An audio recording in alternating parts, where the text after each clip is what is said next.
Beloved Father, who dwells within the soul of my being, whose name is I Am. Veneration to your holy name. Thy kingdom is here. Thy will prevails throughout the earth as it does in the heavenly realms of my soul. You open your hands and satisfy the hunger of all living beings.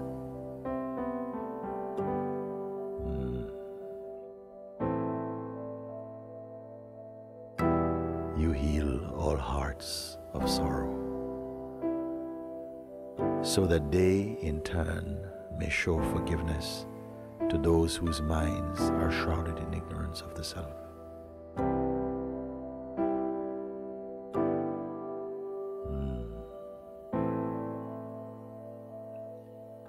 Beloved Mother, who imparts to all the sense of choice, so we may finally come to choose you who are truth, and thus find everlasting freedom. Glory to your name, O Truth. For yours is the kingdom of existence, of peace and love. All power and glory emanates from you alone, who imparts to all the wisdom, the light, the love and courage to refer to themselves as I am. Amen. Om.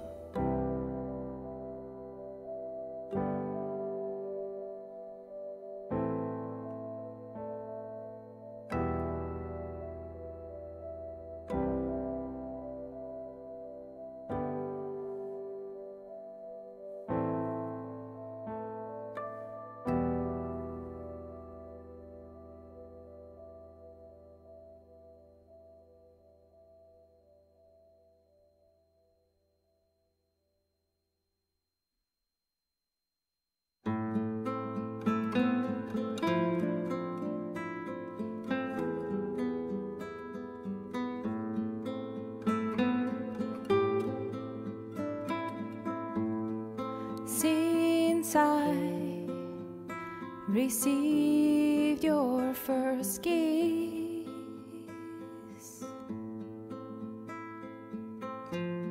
it feels as if I've never danced before,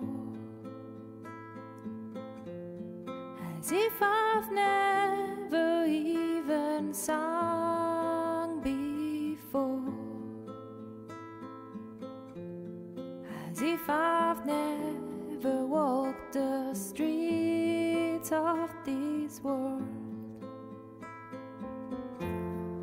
as if, as if,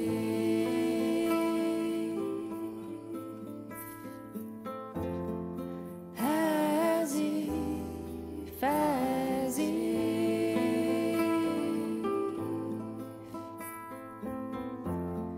as if I died and was reborn yesterday, as if I died and was reborn yesterday, as if, as if,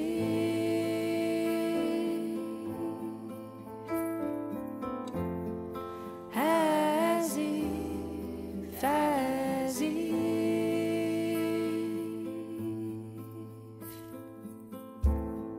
since I met your loving eyes,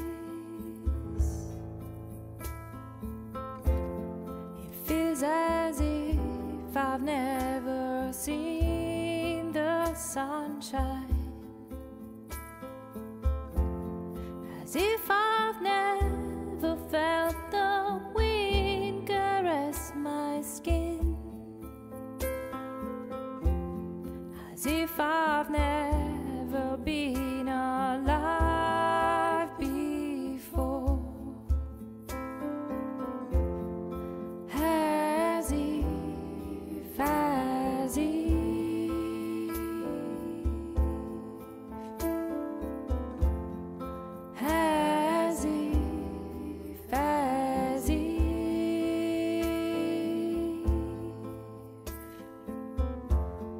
as if I died and was reborn yesterday, as if I died and was reborn yesterday, as if, as if,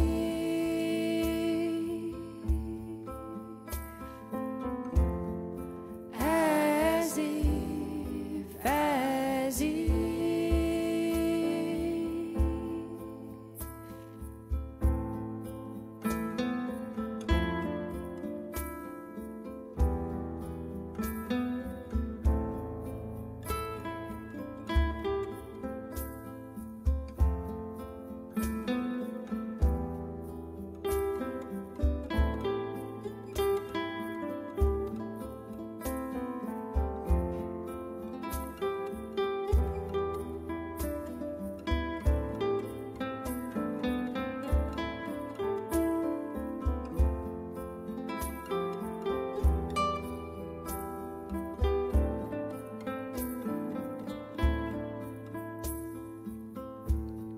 since you have entered my heart, I know no pleasure that doesn't come from my peace of being. I know no music that doesn't rise from the silence within. As if, as if,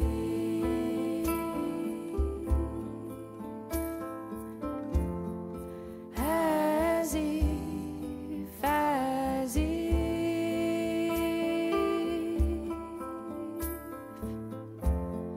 as if I died and was reborn yesterday,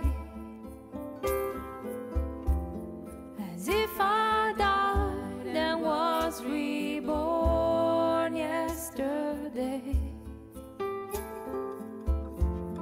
Now that I've been kissed from within, kissed from within. Now that I've been kissed from within,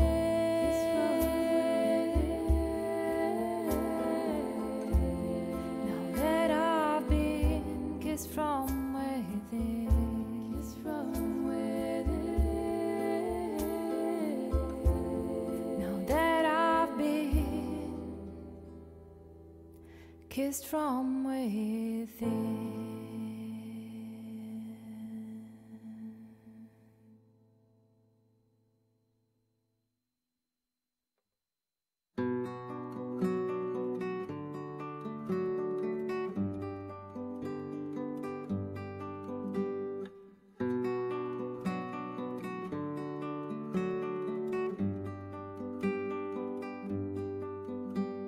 Lord, you are the only one that has ever been and ever will be.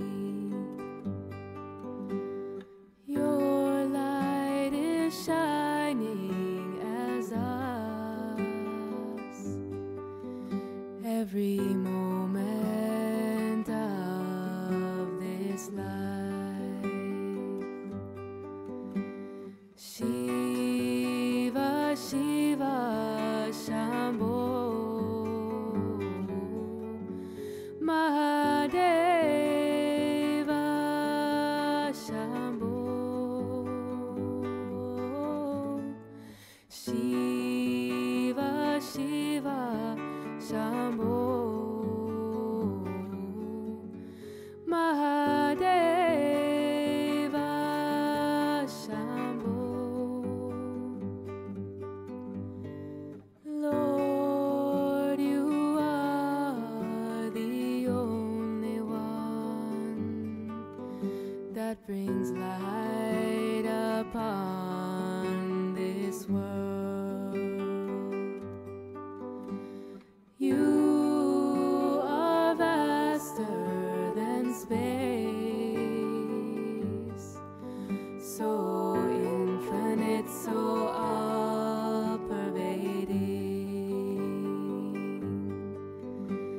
Shiva Shiva Shambho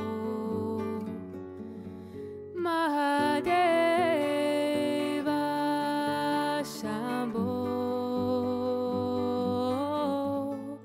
Shiva Shiva Shambho Mahadeva Shambho Shiva Shiva Shambho Mahadeva Shambho Shiva Shiva Shambho Mahadeva Shambho.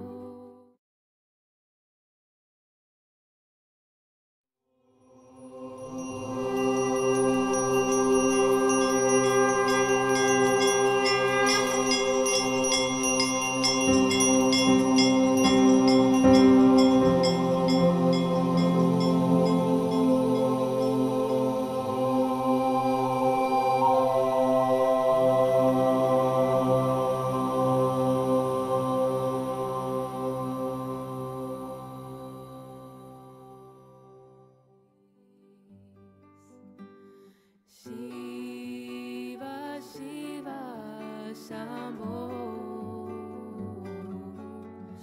Mahadeva Shambho Shiva Shiva Shambho Mahadeva Shambho.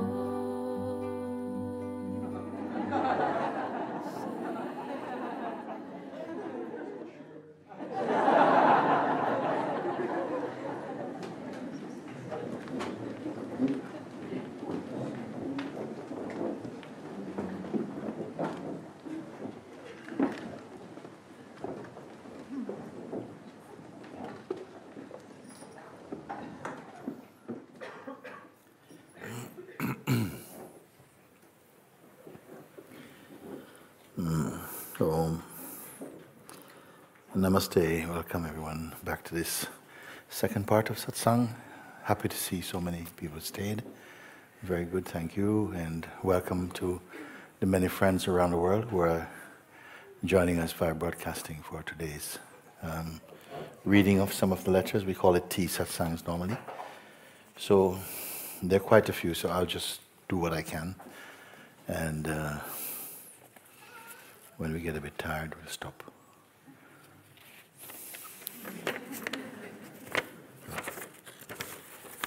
Okay. My dearest Guruji, as you may know, Hurricane Irma has caused a tremendous amount of damage and loss of life in the Caribbean, and she is headed to Florida with 200 hurricanes behind her, two other hurricanes.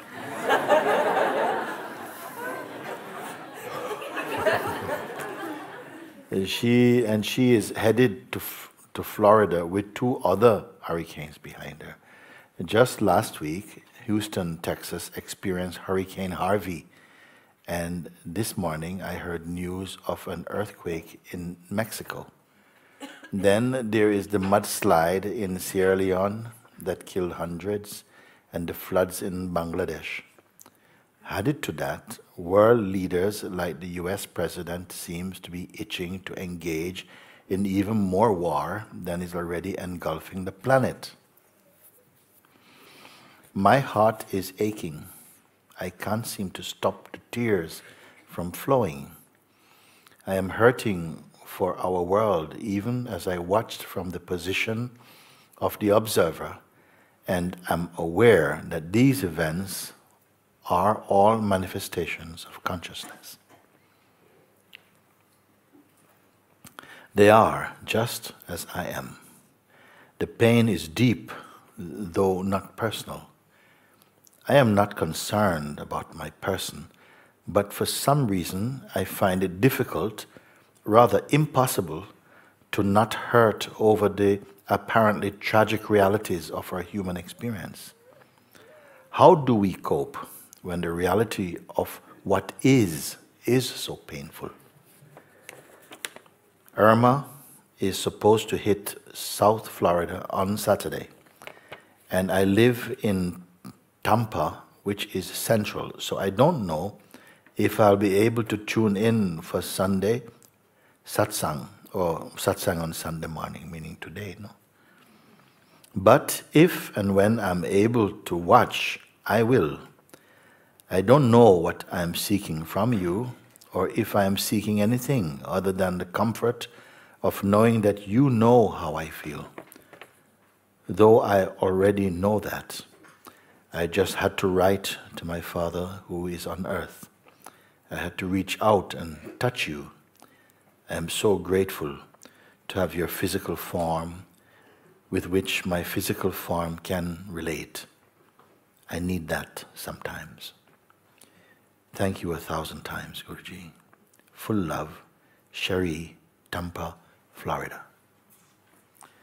It is a letter I feel that can be could have been written by many hundreds of people, maybe thousands and thousands of people, who, of course, they're not blind to what, maybe not to, there are many things we don't know.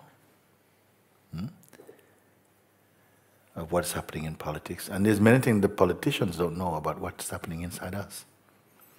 We are not different so much. But what I love, an intelligent letter from a conscious and concerned human being on this planet Earth at this time, in the season of our habitation on this planet. And it's been said in ancient scriptures, some call it the age of Kali Yuga, meaning the end times. Of course, we don't like to hear end times.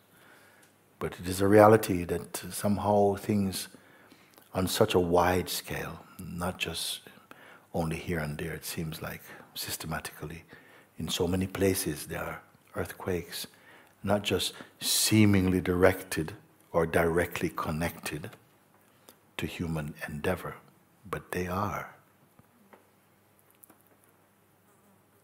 The way that we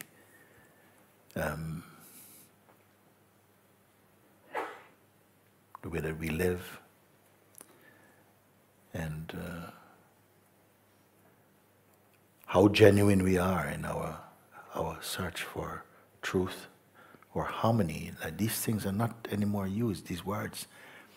Even amongst religions, the word harmony is not stressed. Of,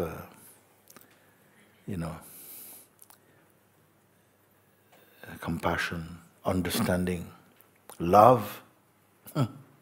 Love is reduced to some low standards. Universal love, it's only concept now. You see. If it was left to human beings alone, we would have long been finished. Sometimes it seems as though the only thing that protects us is our own fear of being destroyed. But at the same time, there's still great beauty in the world. And great beauty in the potential of human beings to transcend the lower nature. No? This is why I'm so happy, you see, because in Satsang for so many years we've been sharing Satsang and trying to convey the simplicity of being, the naturalness of our real self. But it seemed as though it was very difficult for the human form of consciousness to really take it in. It seemed as though our personal nature, our earthly nature, our carnal nature was too strong and was so much in rebellion against our true nature, our true self. I thought, well, what chance do we stand? Because now also the expression of God's love and power also is permeating much of what we're of our lives, but then placed against all the other noises that come from us, it little is notice of that. So when the invitation came, I have to say like this, because I'm not excited about anything. You know? Like, I'm unable to be excited. But I'm not pessimistic. The truth is enough. I don't need to be pessimistic or optimistic. The truth is enough. It's strong enough ground. But when the invitation arose inside my heart,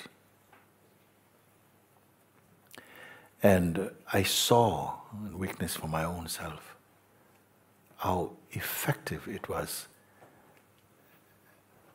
at guiding people back into their hearts, I'm very, very happy that hundreds and hundreds, thousands now of people are responding to the pointing, because it has been put by grace as a gift from God. It has come like that, I feel. It's no human being's creation. A door has been opening now for human beings at this time to see and to experience the true. And yet, we still have to do something. We have to honor it, we have to stay with it, we have to make it our own. Because it still somehow has to be seen against the resistance that persists through our personal nature, through the imagined self. But this work is small compared to a small price to pay for freedom. And real freedom. Because I want to say something that even if each one was to go to the top of their practice, if each religious person was to go to fulfill their highest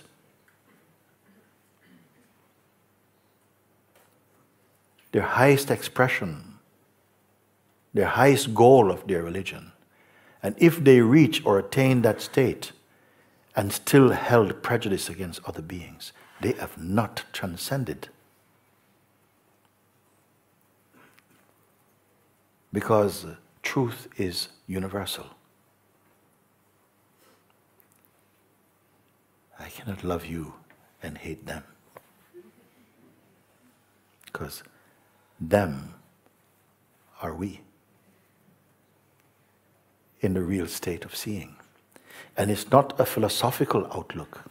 It is a living, breathing truth that happens inside our heart against the tide of our cultural conditioning, religious conditioning, political conditioning, social conditioning, personal conditioning. There's a power here, a universal power, that satisfies us in every level of our need and every level of our sense of lack. It can fulfill. And it won't take years. It won't take even months. It may not even take weeks. It is so self-evident. What will take time is to adjust, to accommodate and to accept the reality of your discovery. To grow into that. I'm putting this, I don't want to make it into some huge, huge thing. It is a huge thing, but we are not evangelists.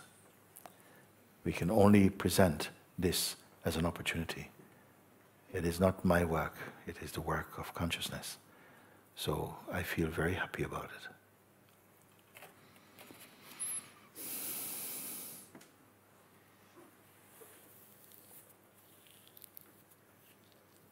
My heart is aching, Cherie says.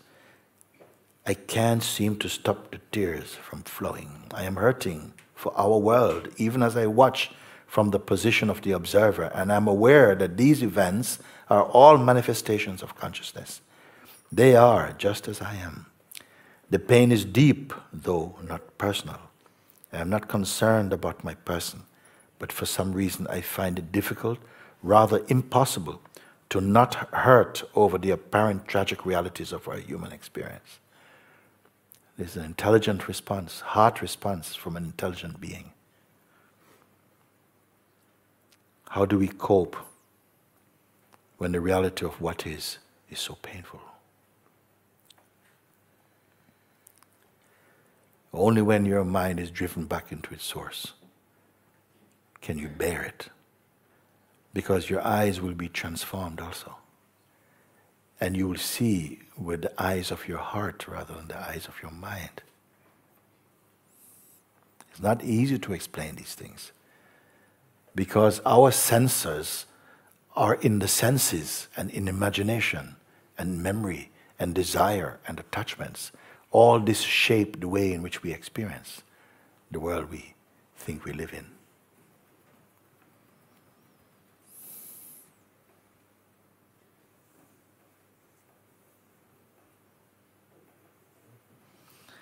I don't know what I'm seeking from you, or if I am seeking anything other than the comfort of knowing that you know how I feel, though I already know that.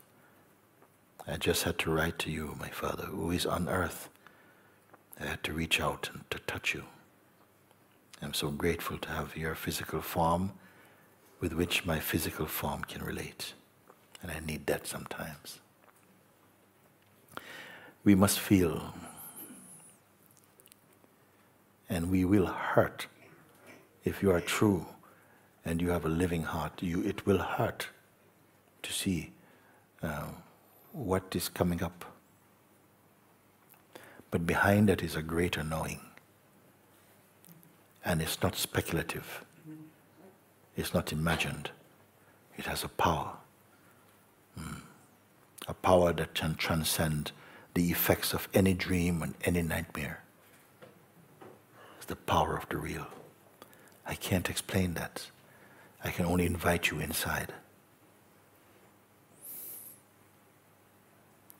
You cannot fix your eyes on the things of this world, or else you'll be deeply distracted. The reflex of the wise is when things get hot and painful, they will turn their attention inside to the heart.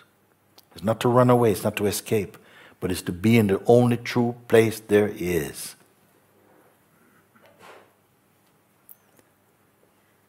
If you're only looking out through fleshly eyes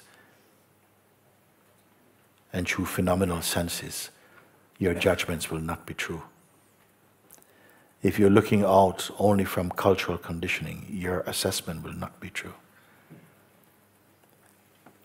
So in these times, I still see that our pains, our challenges, our struggles are powerful tools and opportunities for us to find what is real.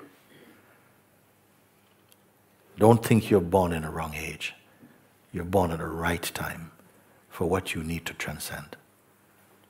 You're born in the right body for what you need to experience, and for what the consciousness has chosen to be in that form, to experience those things, to wake up.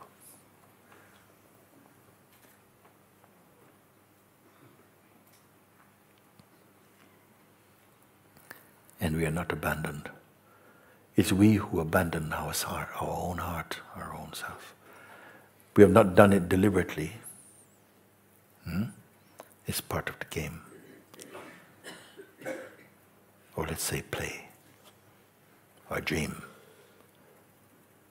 And this is why in some cultures it's called the dream of God, the play of God.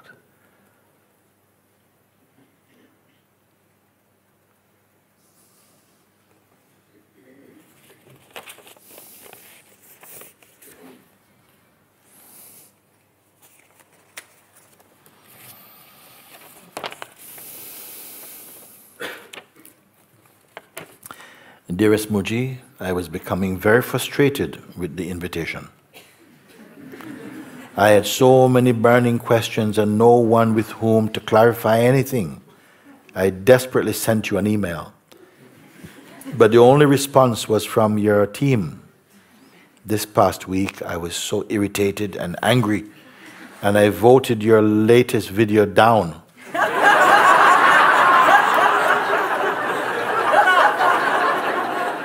in brackets, have never ever done that before, and swore off enlightenment anew.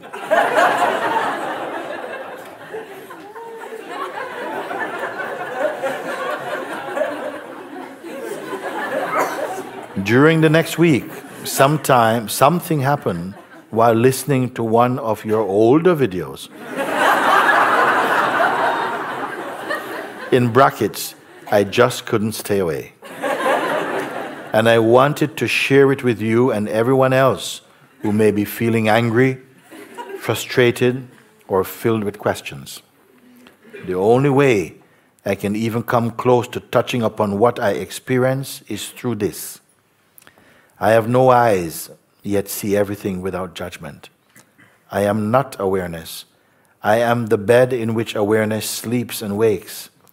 I am not impulse, nor thought, nor concept. I see no one even beyond the connection to all because I am the all. I am beyond the silence even, voiceless. No answers are withheld, but all questions become ridiculous inside of me, gibberish.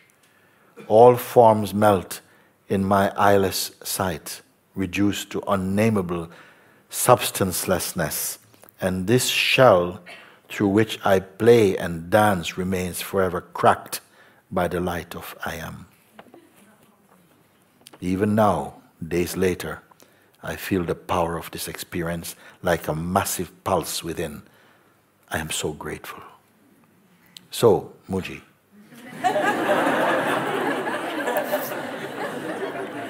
Thank you. Thank you, dear teacher, for being there, seemingly not being there, and being there all the same, so I could truly experience for myself, the miraculous answers to my questions, which mean more than any answer I could have ever received via other means. My prayer now is to simply allow this experience to root so deeply so that this perspective guides my life. Love and gratitude to you all. Diele, Beth from Ciesco. Where is Ciesco? Ciesco.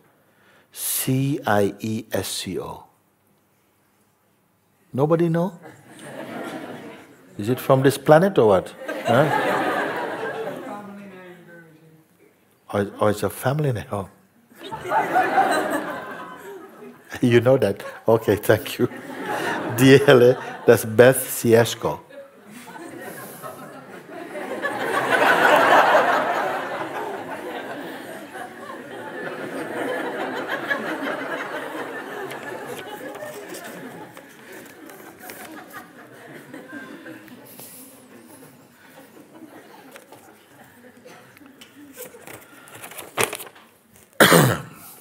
Beloved Guruji, thank you for calling upon me a long time ago, and please keep calling me again and again every moment to bring me to the truth.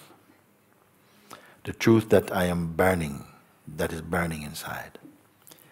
It is 2 nights and days that I do not sleep. There's a lot of fear. I feel Shiva fire burning inside, destroying everything I am trying to hold on to. The plan is to leave tomorrow to go back to my usual reassuring life. But I feel like I'm running away. This is a precious moment and I cannot throw it away. I need to muster all the strength of my heart to surrender to the unknown. Help me to jump in the void. Hold my hand. Keep me in your heart so I can jump with you in you. Love, Kailash.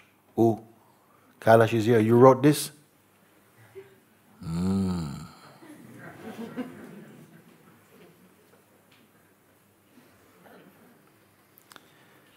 It is 2 nights and days I do not sleep.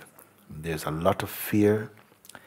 I have the Shiva fire burning inside, destroying everything I'm trying to hold on to. Is it grace? Yes. The plan is to leave tomorrow. Mine says, look, it's not working, let's get out of here. Let's go and have fun. The plan is to leave tomorrow to go back to my usual reassuring life. If you do that, the mind will welcome you. Oh, darling, come back to mommy. Look what nearly happened to you. A near-death experience, huh? And so I said, the mind will treat you very well for a little while.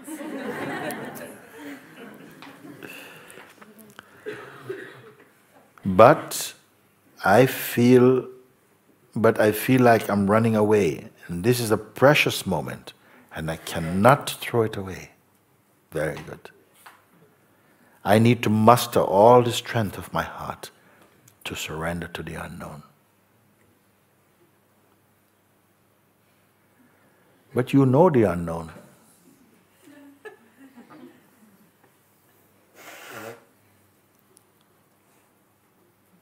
How are you going to know something that has no history?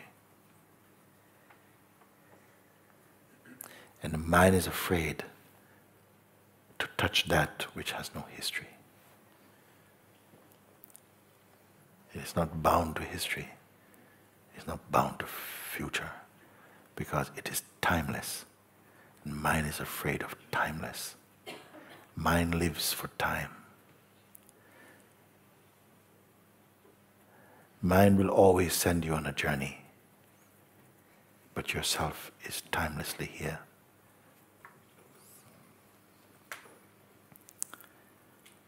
I need to muster all the strength of my heart to surrender to the unknown. Help me to jump in the void. Hold my hand. Keep me in your heart so I can jump with you in you.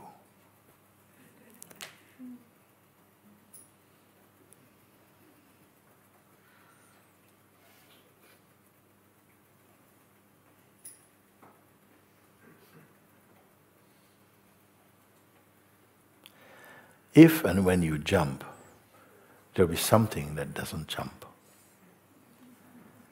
It will watch the jumping happening. And if the jumper is lucky, it will jump back into the thing that doesn't jump.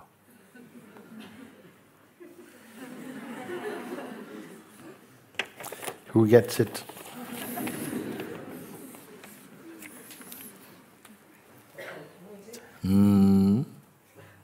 Posso aggiungere una cosa? Italian translation.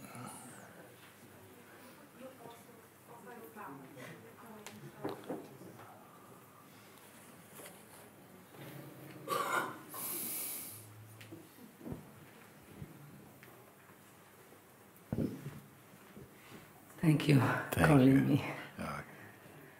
I want to just, thank you.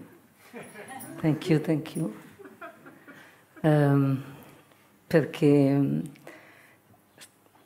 stamattina ho scritto quella lettera nel tempio di Shiva e dopo ho sentito che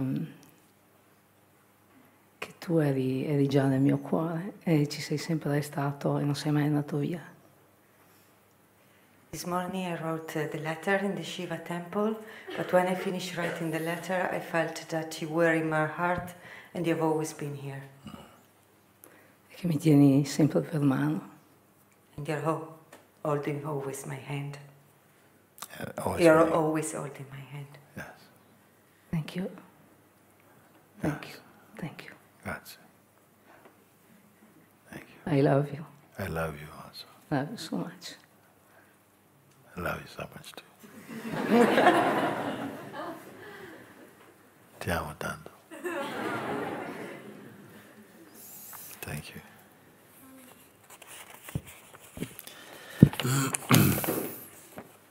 Dear Gurudev, I wrote you three mails in the last 3 days, each saying the same thing. In a way, much of what I wrote in these previous mails seemed unnecessary. It all just poured out in a sudden burst of joy, of deep recognition as I heard you speak. It's better now not to add more words. I am still looking and confirming. I, who is writing to you, is phenomenal, and the best thing to say is that I do not know. It is true, I am nothing. There's nothing to say also. No language can say it. In fact, any attempt to say it only seems to distort it. Perhaps the best thing to do at this point is to not say anything at all. Stay quiet and live in silence, or how you put it, only marinate in the pure joy of being. By the grace of God alone, I have come across your satsang. It all makes perfect sense. I cherish this voice in the depth of my being. I keep this recognition in the silence of my heart. Thank you, Sri Gurudev Dat. Om Visvajit Ambat. Visvajit Ambat.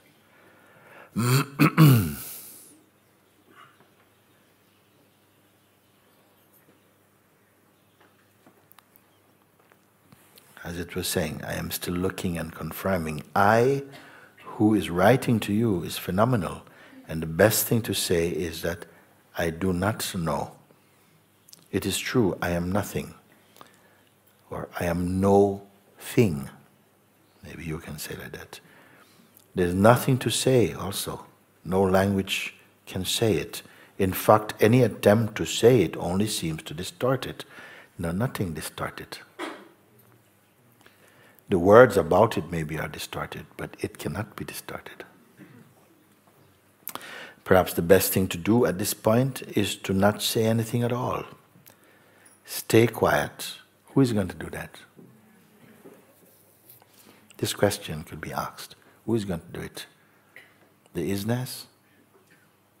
Does the isness have to stay quiet? Do nothing at all?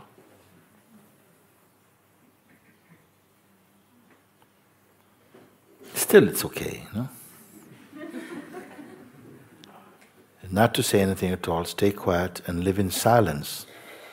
And how you put it, only marinate in the pure joy of being. But while you're marinating, you know, you're cooking your breakfast and stuff. Marinating. Answering the phone. Yeah, yes. No, sorry, wrong number, okay? Bye, sending your emails. Making your Facebook, but still inside marinating.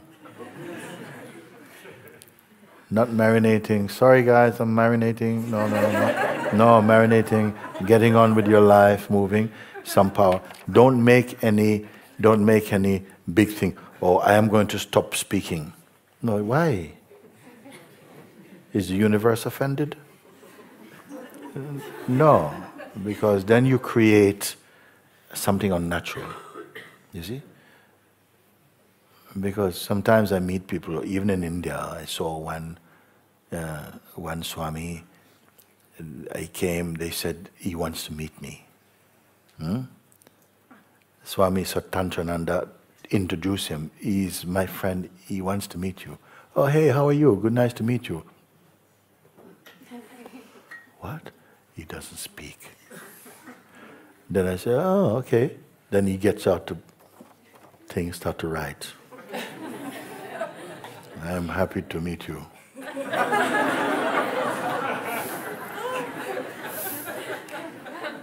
So I felt to take up my glasses and say, I don't see.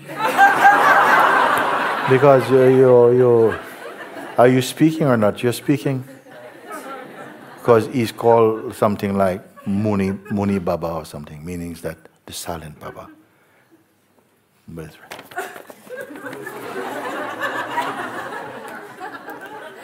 So it means that if you don't use words, you're silent? Not necessarily. Any more than if you use words, you're not silent. Sometimes you use words and inside you're silent. So there is something in this. We make vows. I don't speak. I don't touch women. I don't eat. Sort of like cheese or I don't know whatever it is. And that is something. This is what human beings do, make up those rules. Of course, you may feel you don't want to speak. Myself also went for a period. I don't feel to speak. I didn't feel anything to do. Still people were coming, but I didn't feel to speak. But I didn't say, I'm not going to speak. This is when they come, I didn't feel to speak anything. That's different. But this Baba wants to speak. But he's already taken the name of Silent Baba. So what a predicament to put on yourself. Because now, how you can be called Silent Baba and you're talking? So we need to be careful, no?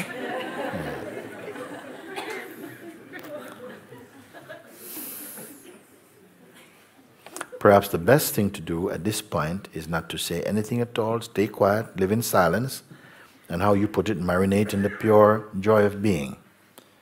By the grace of God alone, I have come across your satsang. It all makes perfect sense. We don't have to make any big promises. Because the one who is making the promises is phenomenal. Meaning, he can't keep his promise.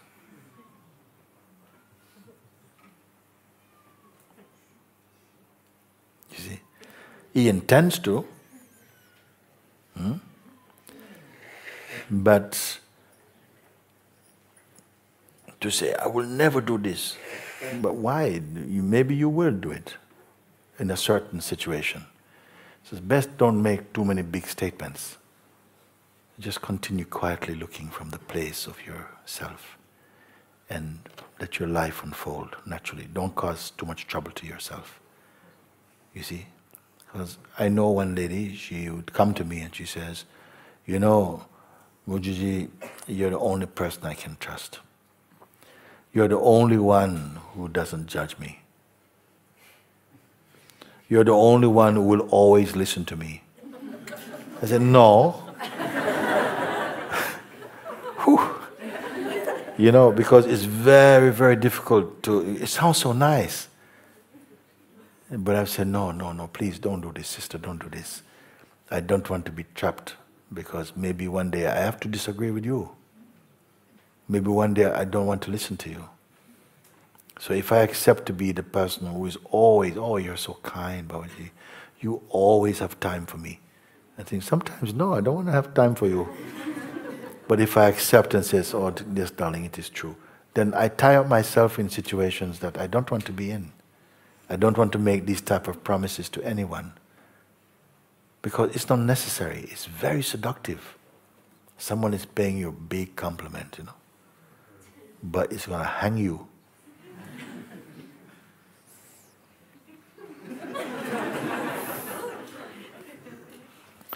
So this is why I say to Vishwajit, is you're doing fine, but don't set yourself up and say, okay, as from now I'm going to do this. I know that perhaps in India more people do that than elsewhere. You make a decision, I'm going to do, and you stick with it. And in some cases it's admirable. But I've found it none so necessary. If you're going to do that, say that in your heart quietly, I would like to be more like this. But don't tell others. I cherish this voice in the depth of my being. I keep this recognition in the silence of my heart. This is good. This is good. Thank you, Sri Gurudev Dat. Oh.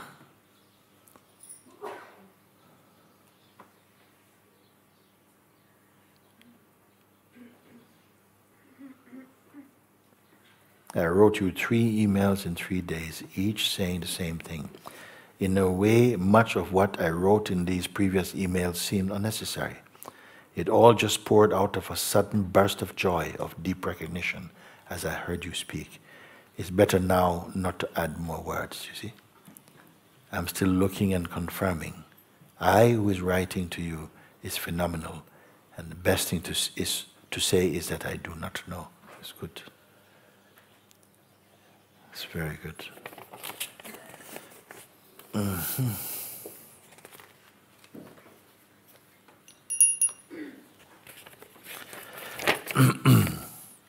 All my efforts to reach you have failed. I feel broken inside. You give this longing, this desire to meet you, and then you humiliate that desire. My zest to live this life has finished. Life has become a burden. I seek you every second of my life, yet I don't feel you in my heart.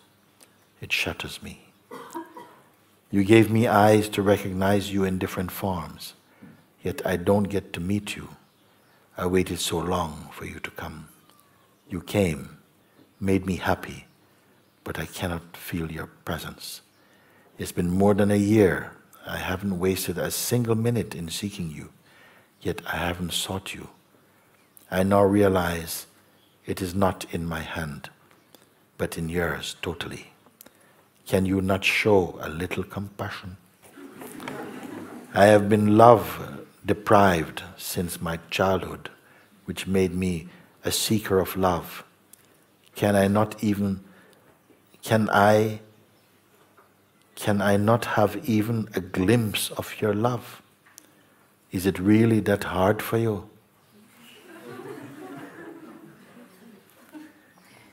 Can you not show a little mercy?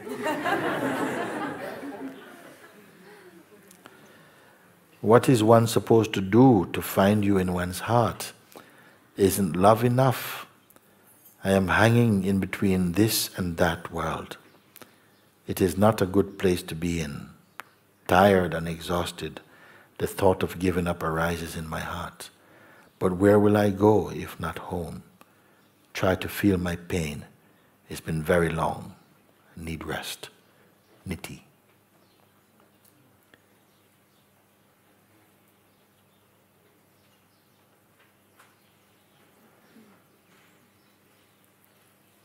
Niti has to become neti neti.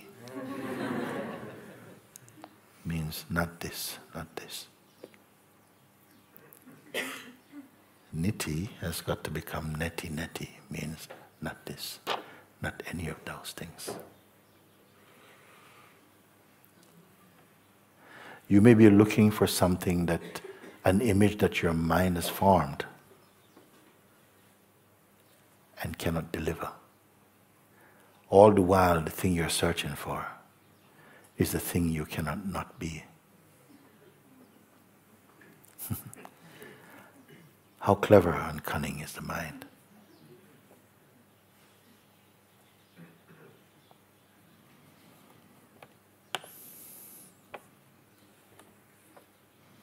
All my efforts to reach you have failed.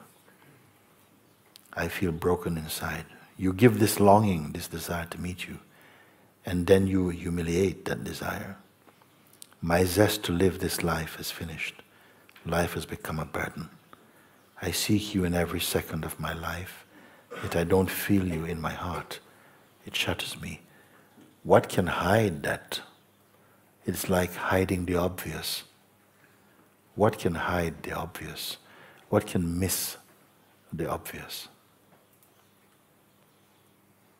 Only a misunderstanding, a misdirection or something.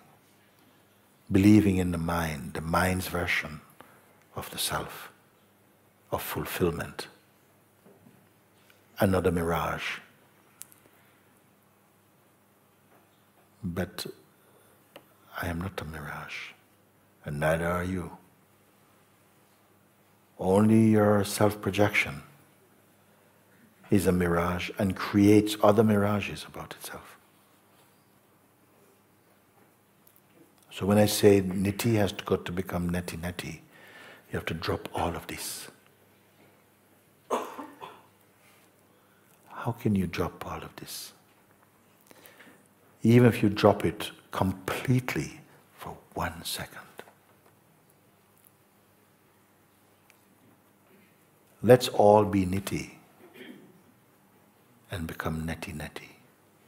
For 1 second you do. Meaning you don't touch anything to do with past or future or self-image or attachments. Don't be anything. Completely. Even for a second. Don't imagine you have done it. Do it.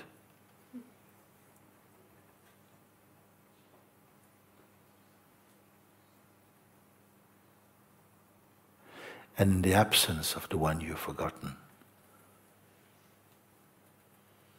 remain as what remains. Tell me what you find. Who is there?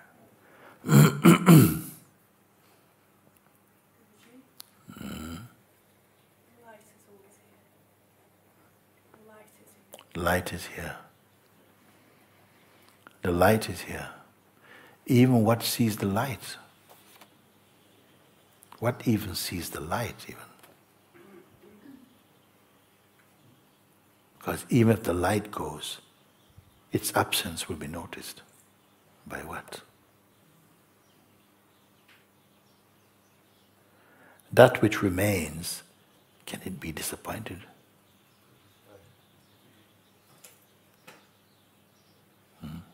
Can it be missing or lacking something? For 1 second, touch 1 second.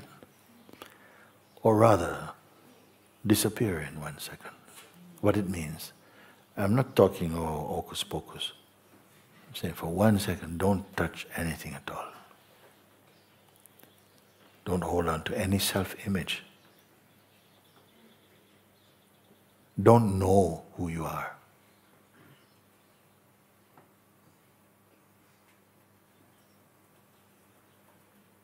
Because who you think you are has not served you.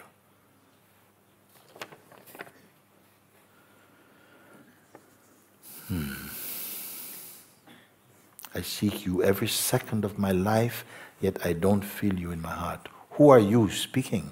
Who is speaking who says, I seek you every second of my life, yet I don't feel you in my heart? Please tell me whose words are these? Who is speaking this thing? Is it the truth? Is this one who speaks even the truth?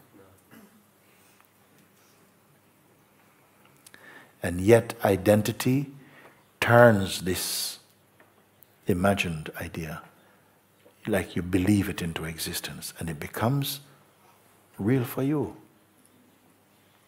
The power of belief. So in satsang, if you've been listening, I will tell you, even who is this one even? I said, nobody questions this one. We take it like this is a fact, man. Look, this is me. I'm feeling it. This is in deep inside my heart. And even that is a lie. That is a lie. And the one who speaks it is a liar. It is only imagined. Can you come with me?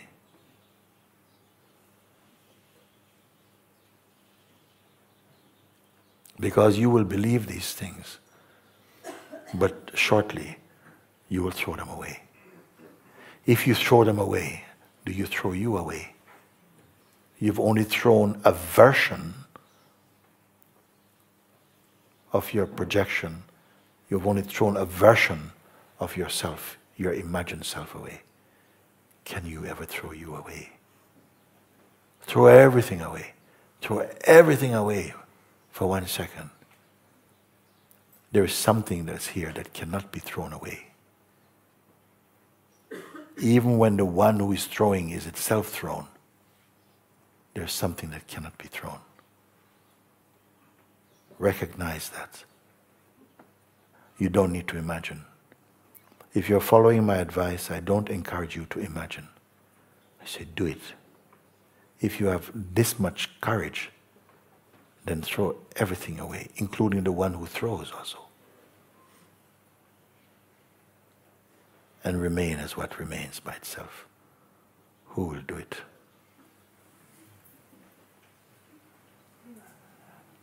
Yes, it is enough, in fact.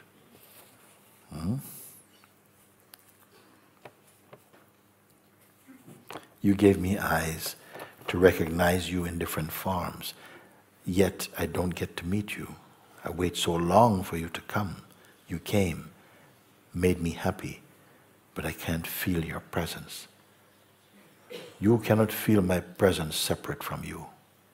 I am your presence.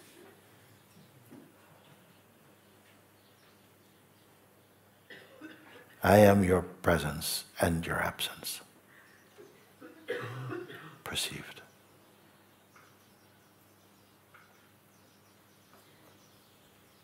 But you want to experience me as other.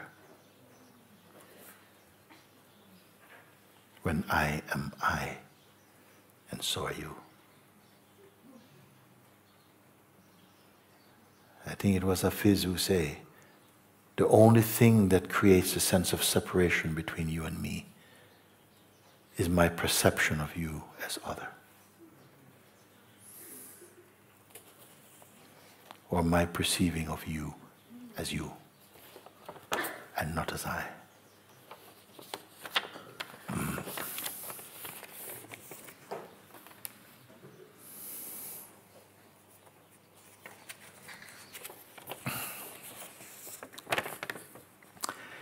Dearest Mujiji, love. Last Sunday you asked, who is willing to serve, and that no one who is serving will lose, or in bracket, something in that sense. So it was not necessarily an accurate quote of what happened. So again, last Sunday you asked, who is willing to serve, and that no one who is serving will lose, meaning that when you serve, you think you're serving other, but you are serving yourself. But it takes a while for us to grasp that, because the feeling of other is so strong. Yes. Before you took the name John, Susan, Harry, whatever it is, your name was I. I am is your name. You took a second name. I am John. But I am is not John. I am is God. I am is one of the names of God. Nobody taught you that name. Your parents did not give you that name. Every other name was given. The I am sprang up out of consciousness. It is the sound of consciousness. It is consciousness and the life force announcing itself in the body. I am means I exist here. You see?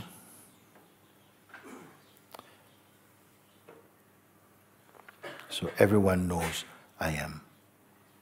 That's the untaught name, the ungiven name. I am. It is a complete sentence. It's not a life sentence. It is a timeless sentence. I live in a quite dirty estate. I love Mother Earth, so during walks with my dog, I've started picking up trash from the area. I've found a lot of joy in it. Grace also seems to support me with that, because recently I found 10 pounds, 10 PLN in the currency of Poland. Yes, I don't know what that is. Thank you for that and a lot more. And this name is Paweł Prakash Iwanowicz. Is that right? Old egg living in Poland, sitting at the front, waiting to hatch open. P.S. Glory to Mujiji.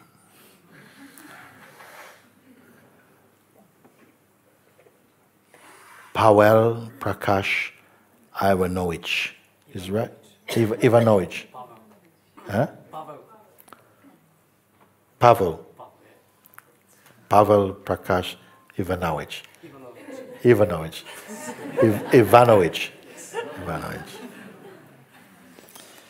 And that's an old egg. living in Poland, sitting at the front, waiting to hatch open.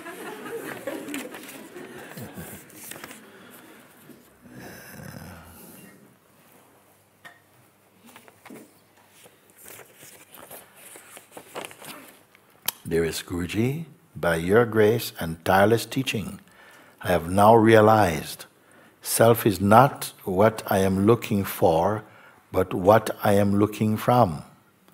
Everything that is happening in the self. The person, the mind, and the body are limited avatars of the self, but limited and disillusioned avatars. However, sometimes it feels like I am just a person because the attention goes there, in bracket, most of the time, but it is reducing, close bracket. Magicians trick us by diverting our attention to something else when they hide an object. The game of find yourself is the greatest trick ever because you can never find it as long as we search for and not from. Good. But, big but.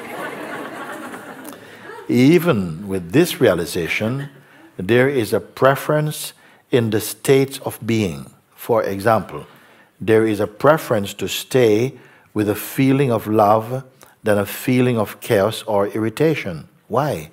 I assume sky is not affected by the dark clouds. The screen is not affected by the movie that plays on it. Is it the same with the self, that it will not be affected by the external behavior or internal feelings? In that case, what is there to do? So, is a realized person in the same footing as an ignorant person? Both are persons. No. No. Something tells me that I have to be vigilant all the time and never forget who I am. That's good. Brackets. Guruji, you are going to say, before remembering and before forgetting, you are, close bracket. But who should be vigilant? Who should apply your teachings and wake up? Thank you, thank you, thank you. Love, love, love. Mira, Sacramento, California. Okay. So, I'll go back to here. You gave example, I assume the sky is not affected by dark clouds. This is true. The screen is not affected by the movie that plays on it. That is true. Is it the same with the self, that it will not be affected by the external behavior or internal feelings? That is true. In that case, what is there to do? So is a realized person in the same footing as an ignorant one? Bracket, both are persons. A realized person is not a person. The one who is awake is not a person. A person is a mode of consciousness. It's not a fact of consciousness. A person is not a fact. It is a fiction of consciousness. Does that mean you're a fiction? No. You are the fact of consciousness, dreaming that you are the fiction called a person, which is also consciousness, but in a very limited functioning. This will become more and more clear. Something tells me that I have to be vigilant all the time and never forget who I am. For a little time, until the spell is broken, that makes you feel, I'm just a person, just a person, just a person. Then gradually, you learn that by repetition. And so by repetition, you gradually come back to your natural self. Guruji, you are going to say, before remembering and before forgetting, you are. I can say this. But who should be vigilant and who should apply your teachings and wake up? The one who imagines themselves to be only person is still the consciousness, dreaming. And just like when you're dreaming and your alarm clock goes off, which is not in your dream, but you hear it in your dream, and the alarm clock tells you, wake up.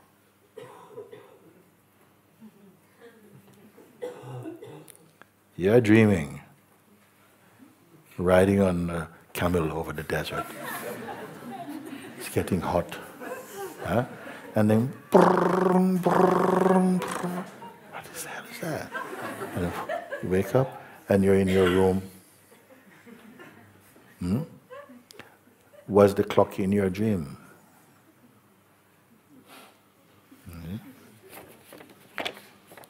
So, something tells me I have to be vigilant all the time and never forget who I am. And Guruji, you're going to say this, okay. But who should be vigilant? Who should apply your teachings and wake up? The one who is confused about their true nature. Who is this one? It is the consciousness that is experiencing a state of delusion whereby it believes that it is merely a person. And so the intellect of consciousness has to respond now to a voice that resonates at a deeper level, that's calling it to wake up.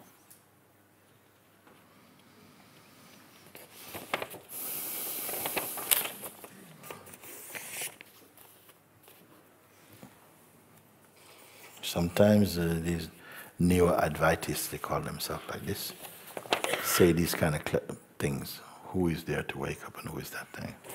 But I kill all of them.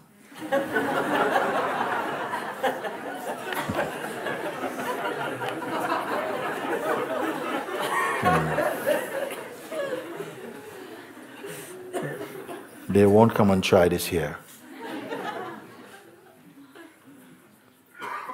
Dearest Master, you have drawn me a most excellent map. So patiently you persisted until the understanding began to seep in and water the roots of my being. Know that I'm here to receive you and to show, and you show me who I am in the field of perception, the field of reception. It is poetry, it is a perfectly illustrated form. It is a song that strums my heart. Whatever arises, stay as the self. It is simple. It is a blessed refuge. It is unknowable, but yet it is experienced. Oh, how I love you. Please know that this one is here for your words. Your being is the lamp that lights myself. Gratefully, humbly, always here, Sally. Very good.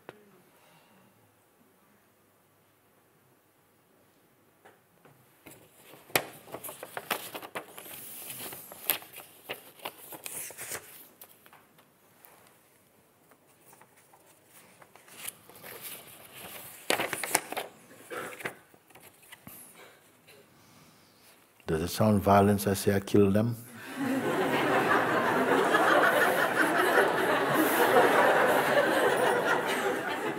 I mean, I kill those arguments, you know.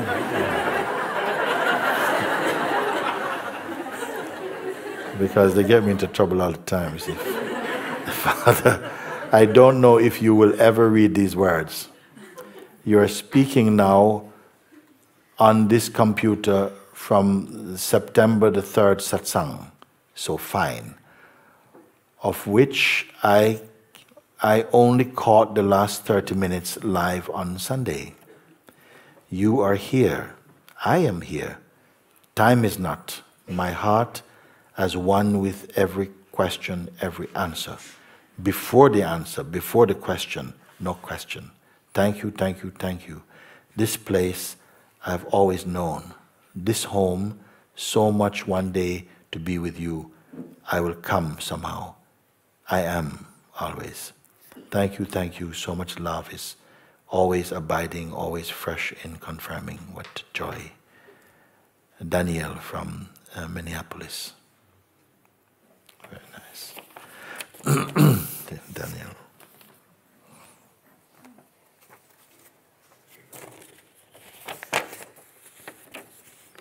Dearest Muji, my love for Ramana Maharishi brought me to you in my searches to understand the truth.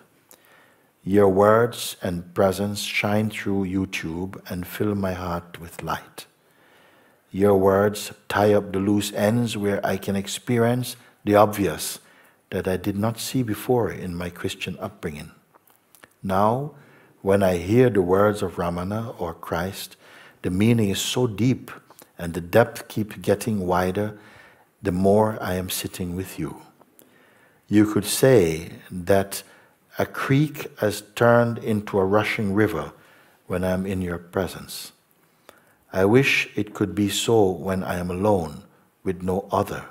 Why this difference? May I ask, what do you do or what is your state when you close your eyes to sleep at night? I ask because this is the time when my mind seems to take over with general random thoughts in great force. I try to watch them like clouds, but they end up pulling me into mental movies. It usually takes me all the way to sleep. I can't seem to step back. In the daytime, it seems to have more ability to let things be in the isness. Third question, have you ever spoken about teenagers and how parents may inspire them towards self-realization? It is tough. Quite a few teenagers here also. Muji, I love you. I hope I can meet you someday, but yes, I already have. Rob Caldwell, Illinois, USA. Illinois?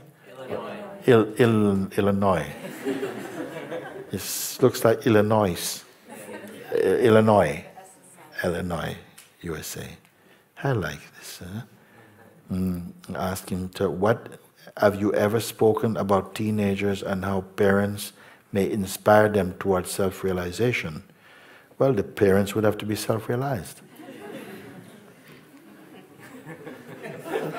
Sometimes it's the teenagers get realized and have to help the parents to become. It's not always the same, see?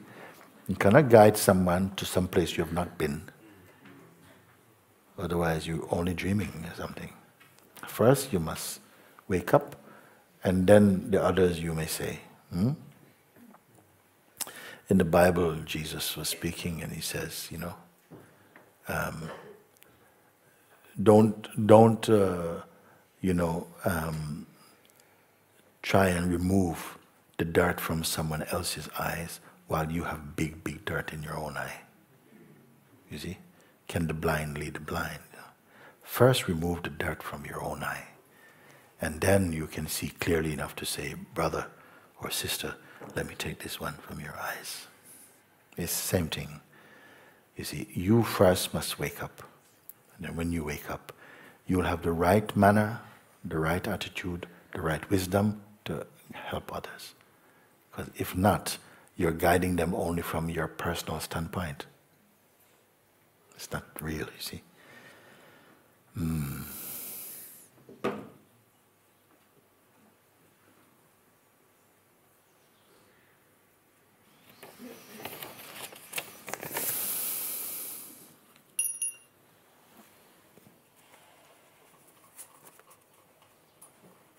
You're tired? No.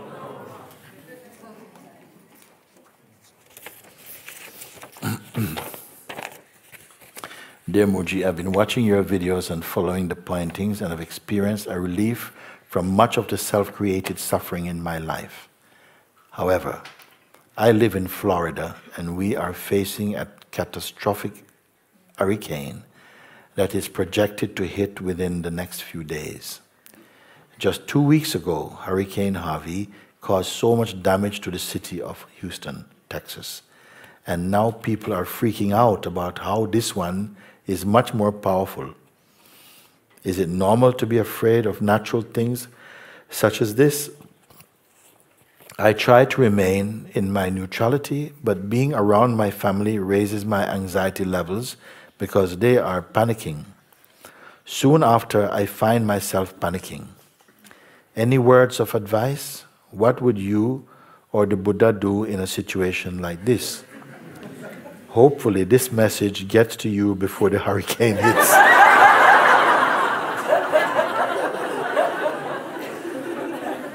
Love, Jamvant Ramotar, Jamvant Ramotar.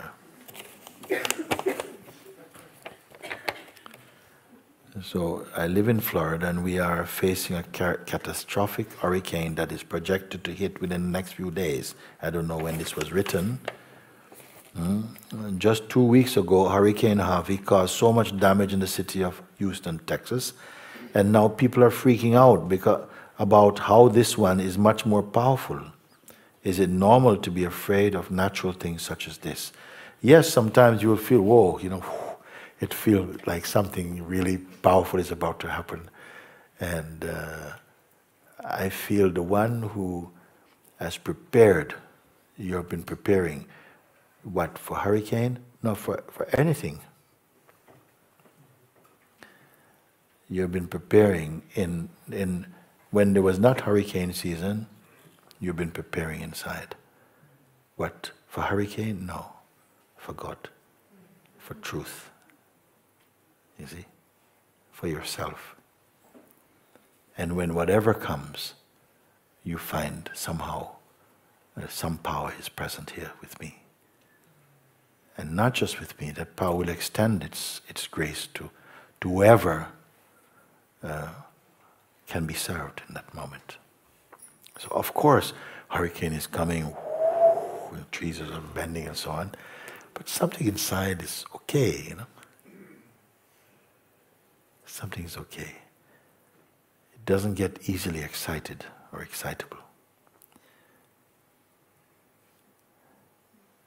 You will do what needs to be done.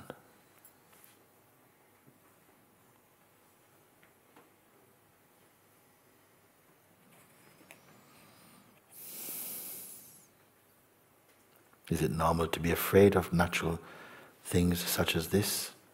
Yes, maybe in the moment of intense thing, what will happen? Suppose you're in a plane and it's going down. Of course you're going to say,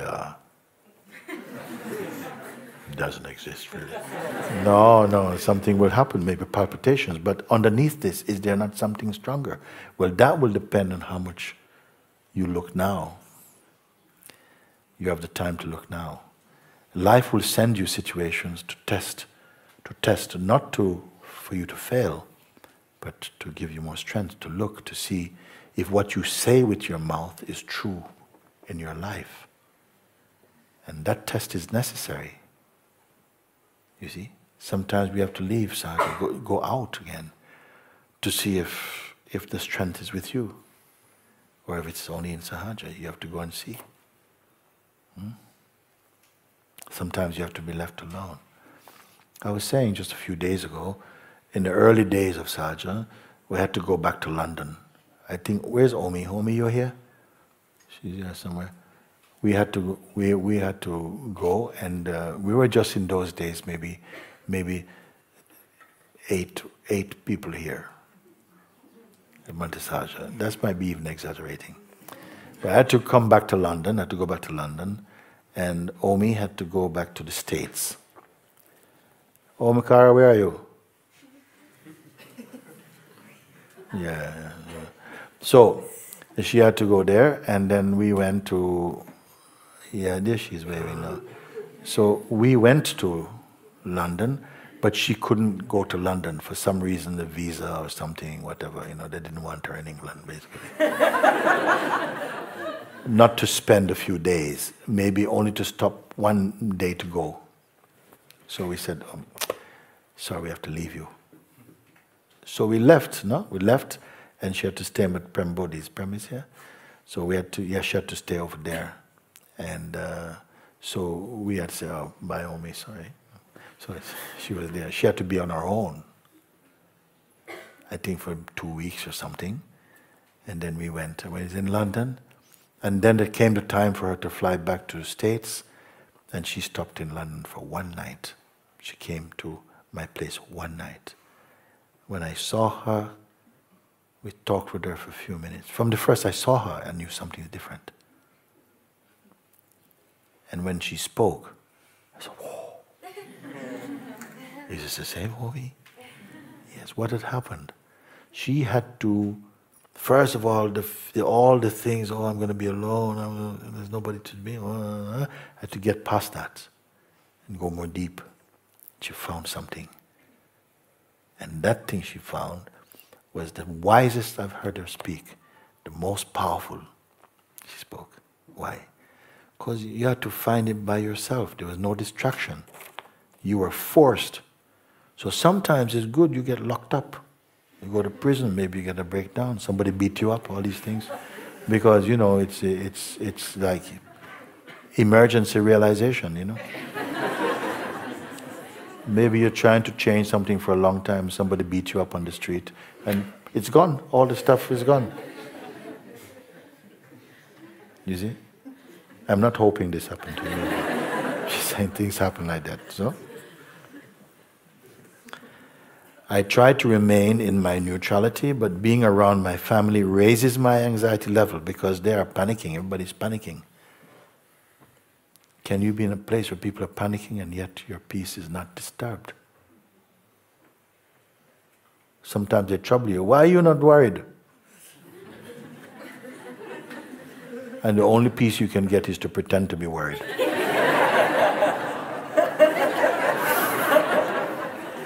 Because what you like, you don't care? You don't care if we die? No. That's what I said.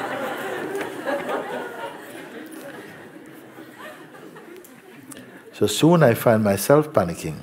Any words of advice? What would you or the Buddha do in a situation like this? So hopefully this message gets to you before the hurricane gets to me, I suppose. But it's Sunday now. Huh? It happened yesterday? It's happening now. Should you try to call Shabbat?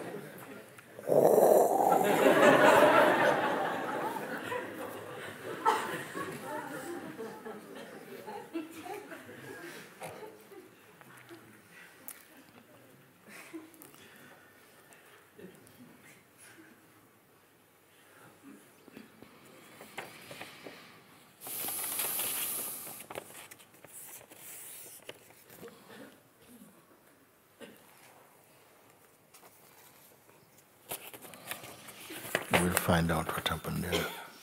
Dear Master, I'm used to hearing what you are saying with love for what you are speaking about. But I have a small problem, so would you like to answer my question? My conscious life is full of peace and silence, but the nights are terrible with an indescribable richness of incomprehension, confusion, entanglement. Why is this so? Sometimes it is like Edgar Allan Poe. Poe? Poe? Sometimes it's like Edgar Allan Poe visions. I do not know what to do. Blessed grateful for an answer. Cordial greetings, Johnny from Poland. Johnny is a Polish name?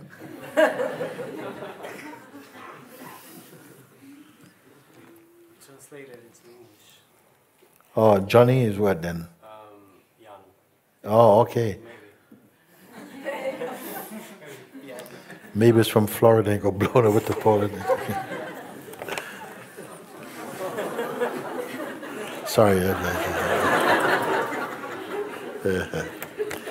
So my conscious life is... I'm going to get in so much trouble because of this now. My conscious life is full of peace and silence, but the nights are terrible with an indescribable richness of incomprehension, confusion, and entanglements.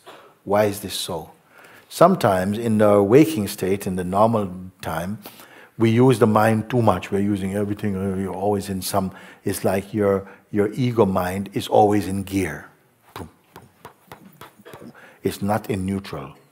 So from the waking state, is there anybody who, from the waking state, the mind is always in some gear, moving always onto something, it never takes a break? If it is like that, then when it comes night and now you want to shut things off, it's still going shh, the static is still there.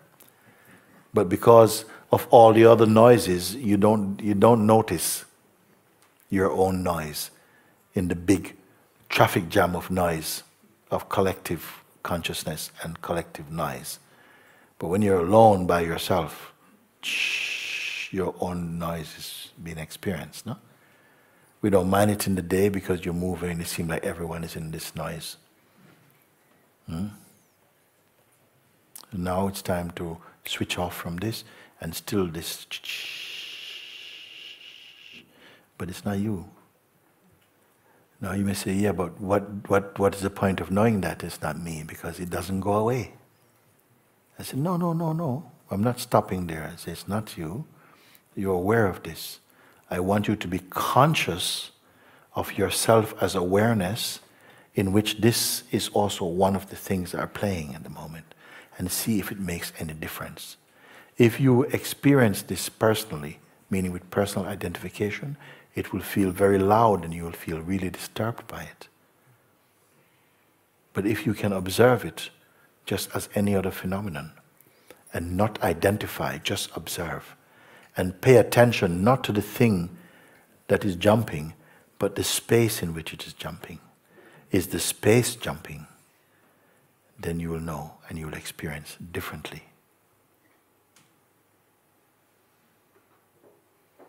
Then you won't be bothered by it. This is why I was saying that I had some friends who live near to airport. I went to their house to have tea.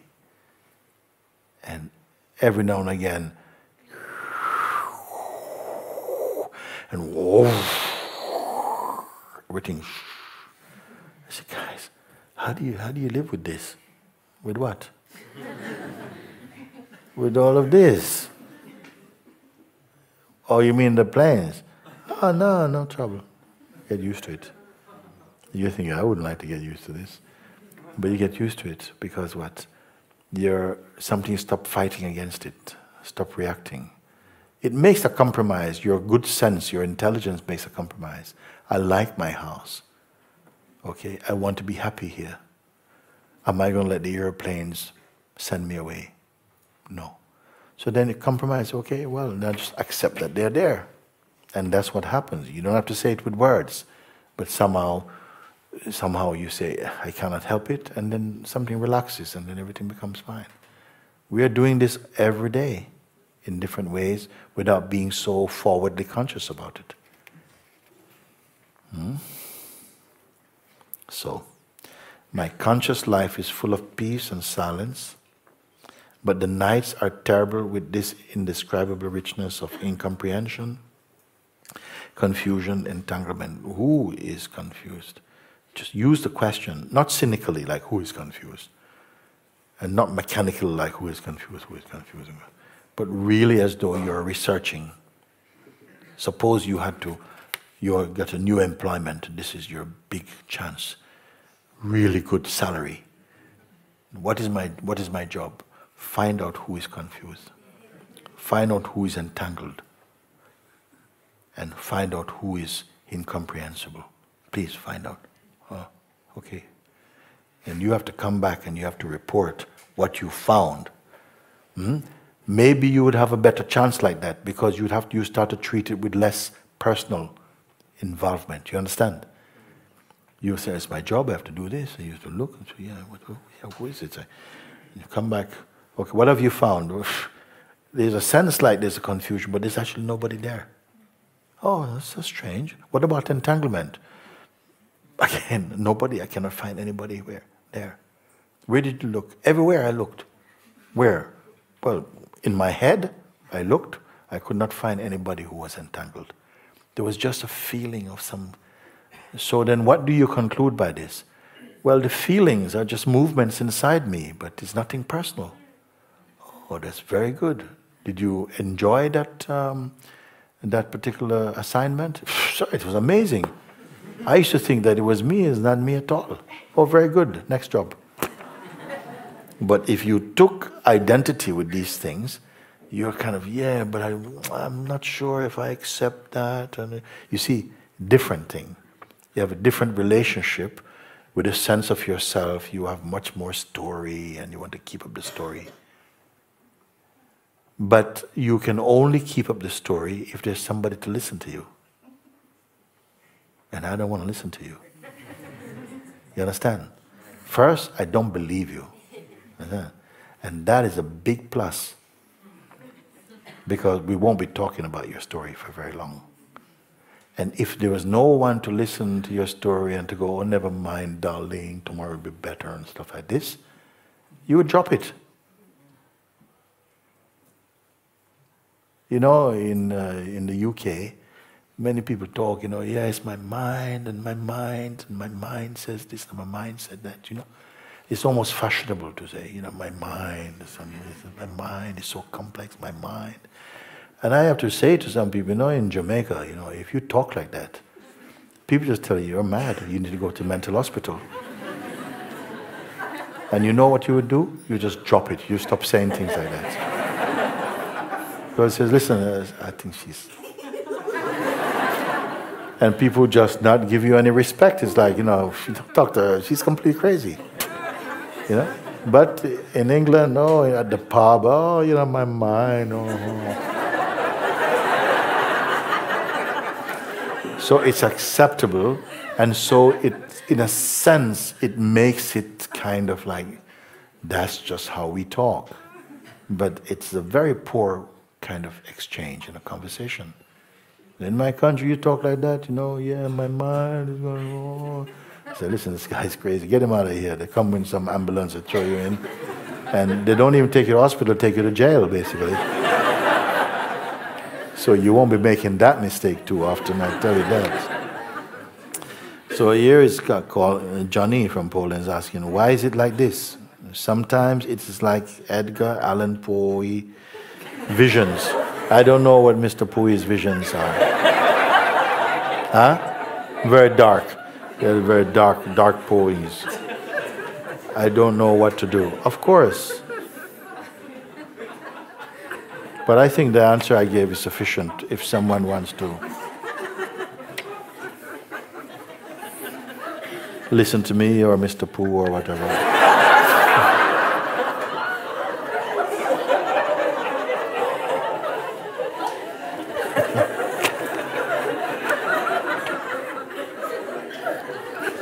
Please, Master, put the light for 1 second on this question about the tenderly need for communication with you, like silence with silence about silence, in silence.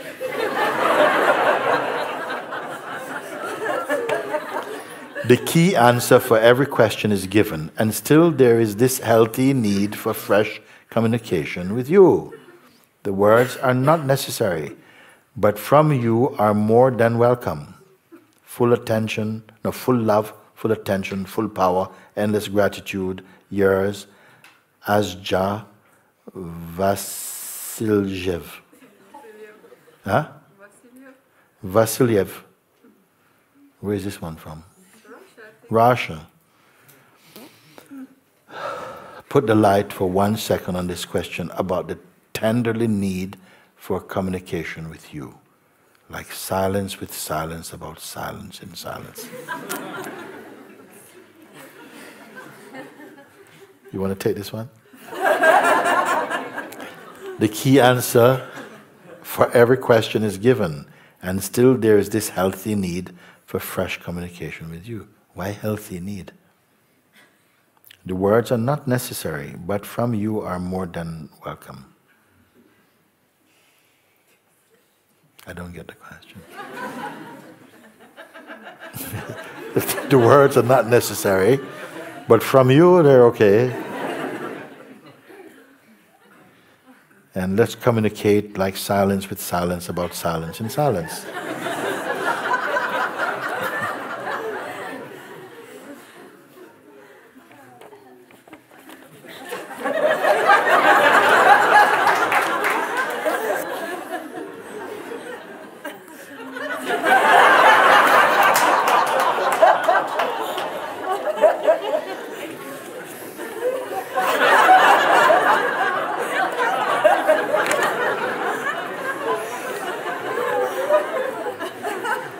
My dearest Master, I wanted you to write about my experience about last Sunday Satsang. I think I didn't get that right. But now my word seems to disappear. So I can only say thank you so much. You said no to my hand that was coming up while you were explaining the invitation. It was like thunder and lightning. And I felt so put away, tears all over. Then, so wonderful. All this disappeared, and I felt the blessing of this. There will sometimes still some arrogance come up about this, but now passing by and disappear. I want to thank you for your love that touches me so deeply. I had a wonderful staying at Sangha Bhavan with this lovely team. Thank you, thank you. Staying there was the most wonderful gift I could give myself. In gratitude at your feet, Hilde from Holland. Hilde is right? Hilda. H-I-L-D-E. Hilde. Hilde. Hilde. So I think I remember, I don't remember specifically, because a few people, while I'm doing the invitation to put in their hand, I said, no, it's not the time. Don't interrupt my flow. So what happens is we felt feelings of rejection. Also, one time Kailash also, she was feeling rejected because she put her hand and I said, you. And then she said, that is not. So what to do? You notice something feels rejected. He was, what is feeling rejected?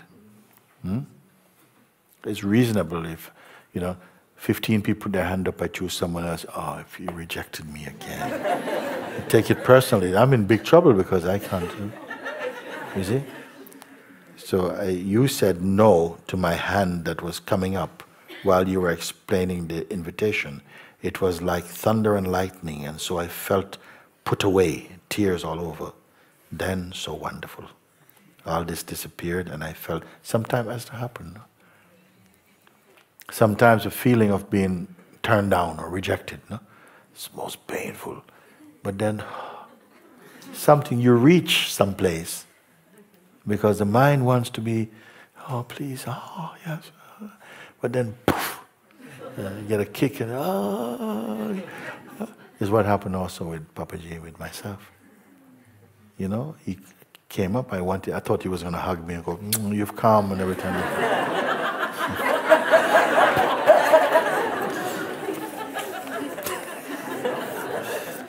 You wouldn't ask for it,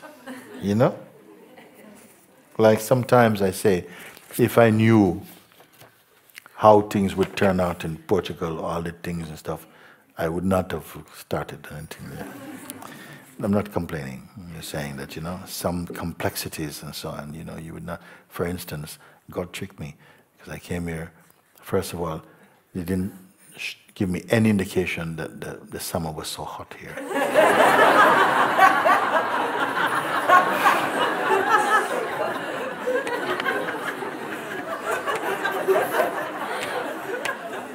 I wouldn't have come.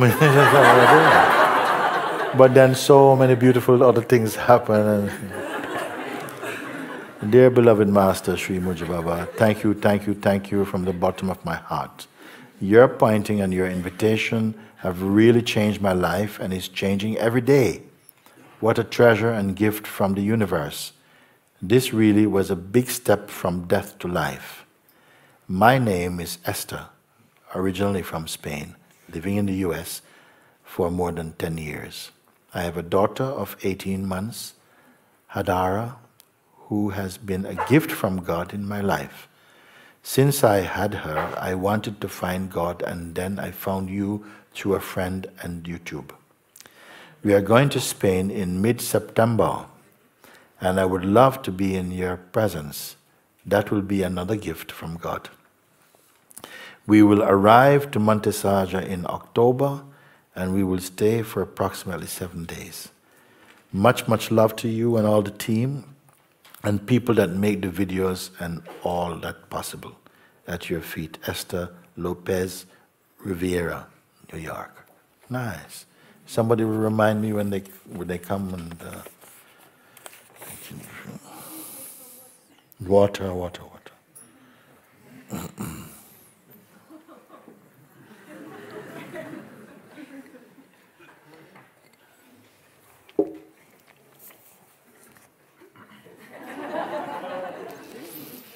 I didn't expect that.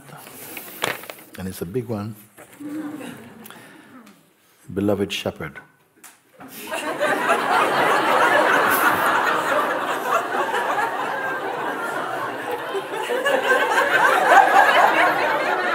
You're all meant to go, meh.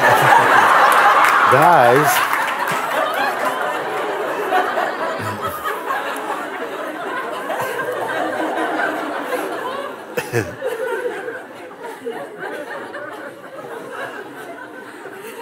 Please accept this note as a genuine and sincere concern rather than as a lack of respect. I have been following your teachings for 2 years. I'm active with my local Sangha and will be attending the Zimar Silent Retreat live next week, first visit. I would never dare to expose such a personal preoccupation in public, as I will be standing in line on the death row of the mind. I sometimes feel at ease with some of the orientation that the movement behind you seem to be taking, even though I appreciate very much the implication of all during the one Sangha gathering that I followed entirely online recently. Thank you for that. That was wonderful. Thank you also for the Sahaja journal. I feel uneasy though. And it looks like some dots, some points were made. When most shout your name in unison, J, at the end of Arti, for example. That is disturbing. Yeah? Which is like a celebration. It's like a celebration. Don't like that. Next one, when I see a tendency to venerate your person instead of following your pointing inwards, it reminds me of Jonathan Livingston Seagull, that the flock would rather idolize or crucify than to follow the example. I appreciate the fact that there are less people bowing at your feet than before, but as you explained once, there are many different types of disciples.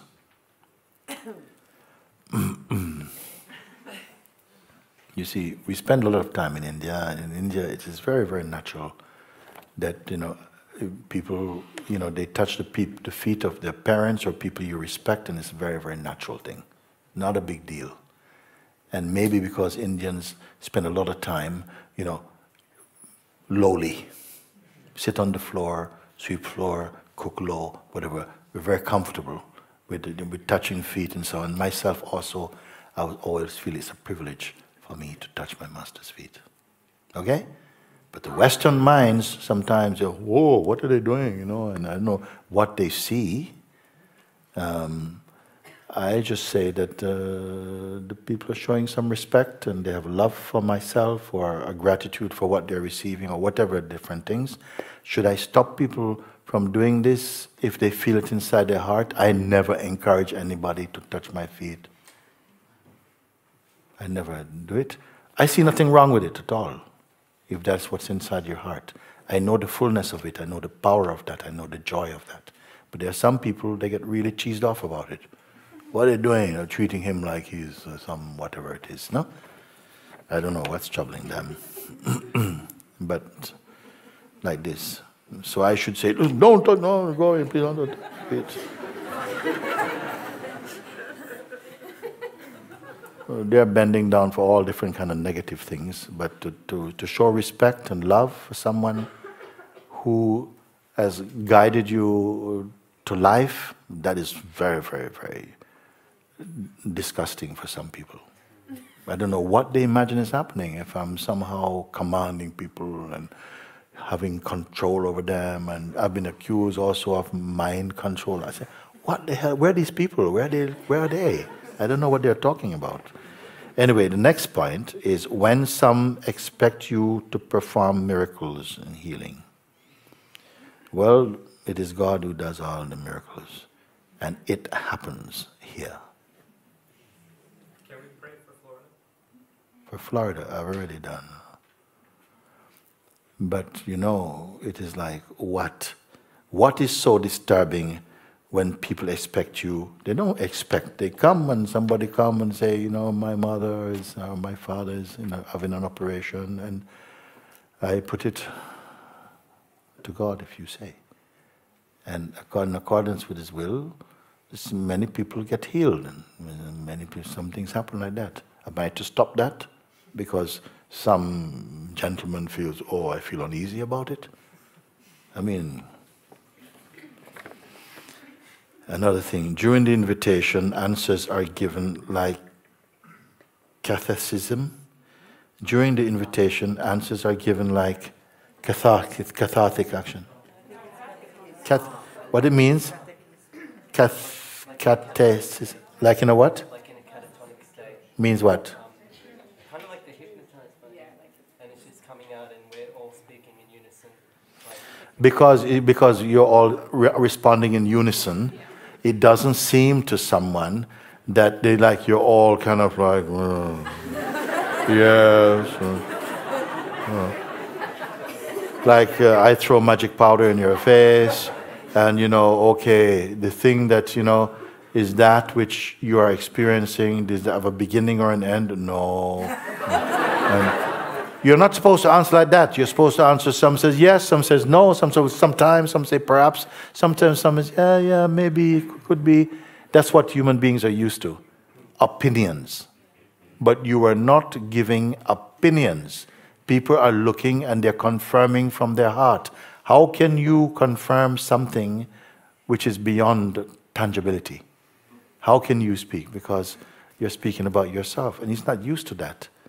So why is everybody answering, giving the same answers? They must be hypnotized or something. This is the person who used your mind too much. You only used to only know human ways, you see, but not know the way. This is the one time. Isn't it beautiful that human beings can give the same answer? They've not been indoctrinated. Many people come to Satsang for the very first time, don't even think that they're spiritual, and they're giving the same understanding. What does it mean? It means that it is not coming from the egoic mind. It's coming from the heart, because the heart is never in disagreement with itself. Can you see that, Mr. Whatever? He signs, you're faithful black sheep. Okay.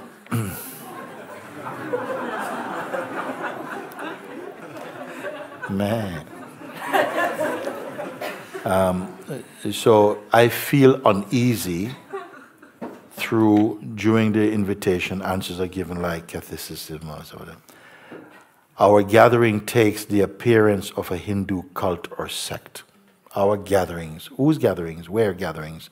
Our gatherings take the appearance of Hindu cult. So what? Are we supposed to all wear bow ties and sit here? I mean, what is it?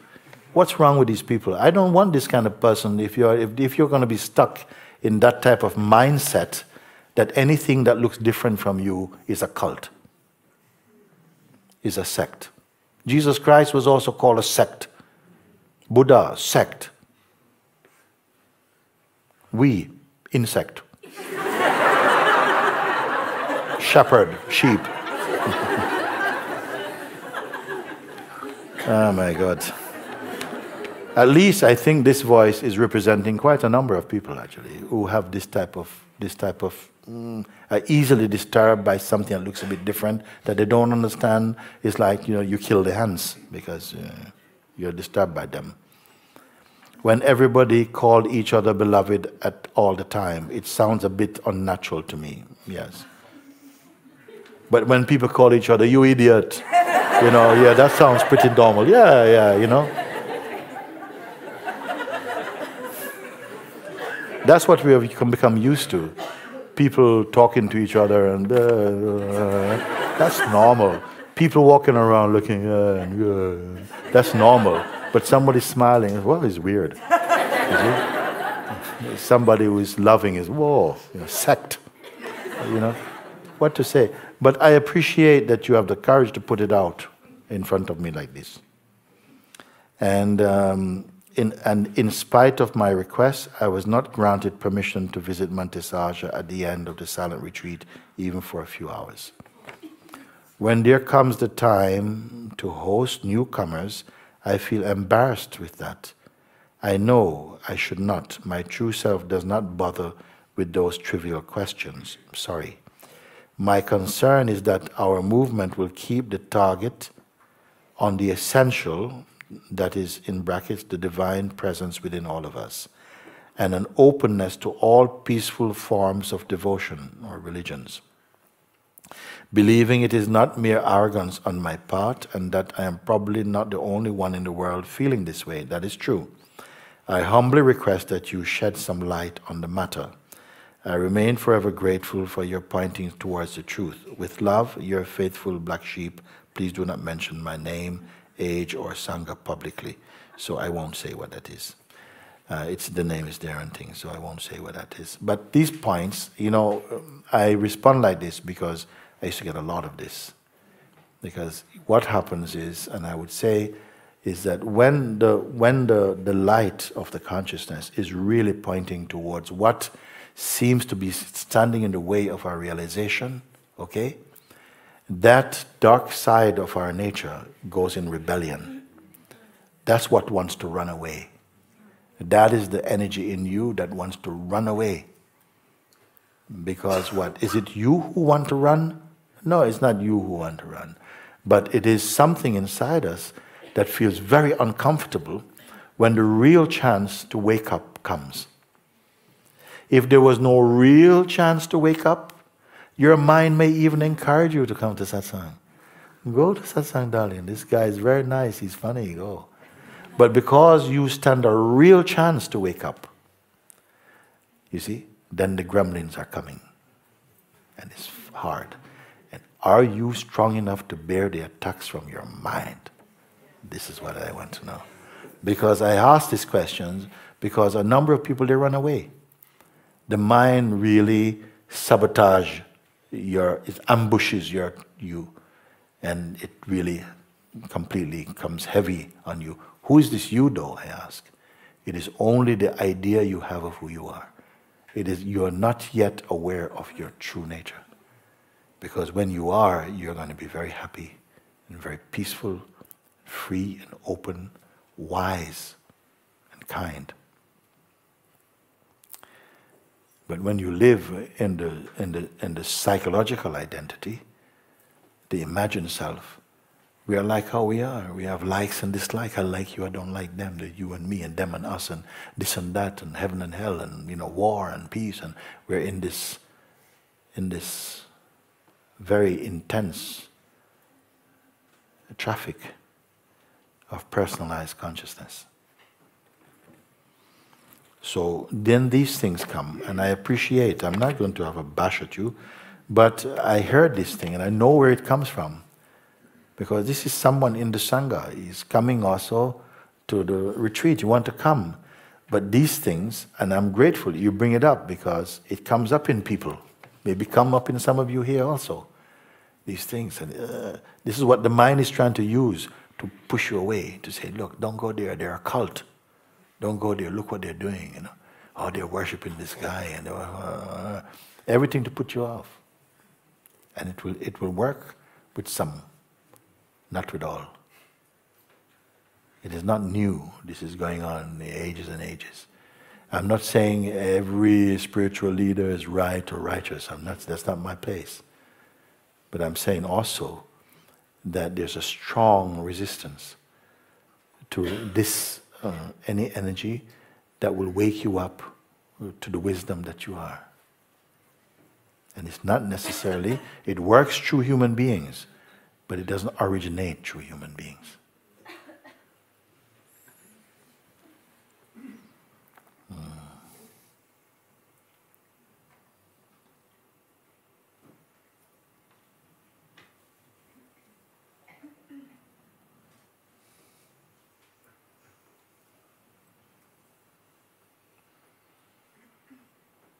In my world, everyone is free to move as your heart dictates. And if you are brought up as a Buddhist, Christian, Hindu, Muslim, atheist, for me it's fine. It's fine if you're open to speak. It's fine if you are not open to speak. But if you're open, I'm open with you. We can look. And if you're open and your views are not true, you will change. Because I am not giving somebody, oh, you believe what I say. No, we will look together and you will believe what you find, not what I say. You will believe what you find. And this is all that's asking here. What you discover, are you willing to stand by what you discover, you see?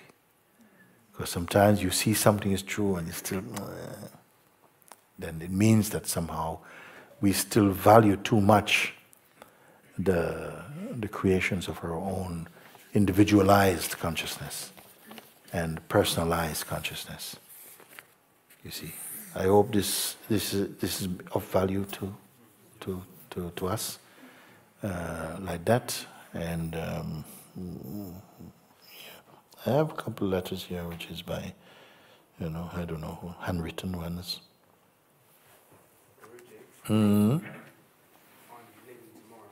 Okay, come, let me see.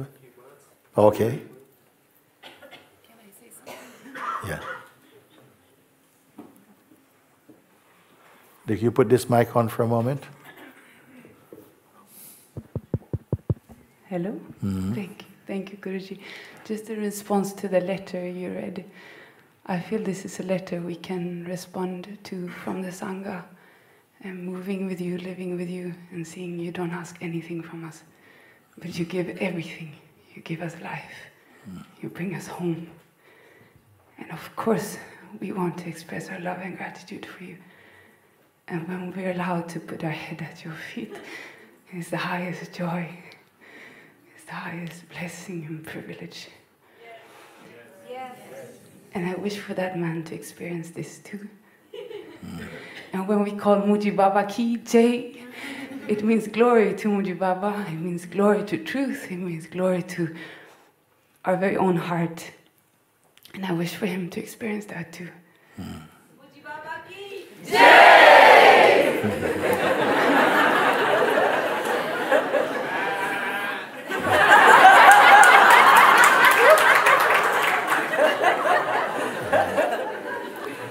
And when we answer to your questions in the invitation, we're talking from experience and from recognition. And that is what's so beautiful, because I know that, I say also to people, you see, I have not, this experience is rare to have human beings come together from all different parts of the world and yet can confirm the same answers. You see, people will probably sometimes, and I'm not going to single out this person, and to isolate them, because it is a voice that gives us an opportunity to address something. And to say that, yes, I mean, of course it seems strange, because I have not experienced anywhere in the human family, the human kingdom, that human beings get together even from the same place and agree in such a beautiful way. And it's not even that they are agreeing. I didn't see anybody looking around to see who was saying what and say, oh yeah, I join in. It was like I asked you to look from your own. You could even close your eyes and answer what you are speaking, because it's got nothing to do with your fleshly eyes. You are perceiving from a very deep place. And the questions were asked simply. They didn't ask you, so what you think about this, because that would be inviting again the thinking mind that has its own agenda, has its own ego-driven kind of force. But I ask you, what is here? Just say simply yes or no. This is very simple, you see, and these are profound questions. And it comes from that place. So it can seem like, whoa, that's a bit strange. Why are they all answering in this kind of uniform way? But this is actually still coming from the resisting mind that is really afraid, like, I don't want to be a sheep, I don't want to be like everybody else. Maybe that's why he called himself black sheep. And you're all the white sheep, and white sheep or whatever. Maybe this kind of things are playing. But the fact is, sometimes some strange pride is there. Some fear is there. I don't want to be like the masses, to be swept up into some kind of euphoria and all this kind of fantasy. And I said, really, you speak like that because you're not here. You should really be here. And I think I don't know if he said that he was actually in the gathering or that he was watching the gathering online. He was watching. So I feel it's very important sometimes for people to actually come in the actual place, because the internet is a tremendous, I did not know that it would work on internet, but evidently it does, because people have come, many people are coming here for the first time, they've only seen on internet. And that has an impact. It's not the internet has an impact, it's that the teaching can translate through this media. So, but to be here is also something valuable. Sometimes people have some experiences through the internet, and then they come here and then they find that more things come up here in the actuality of being here. So that's why I say, did he come here? Because it would be very unusual if you had come here and still these things were persisting inside you. You see? So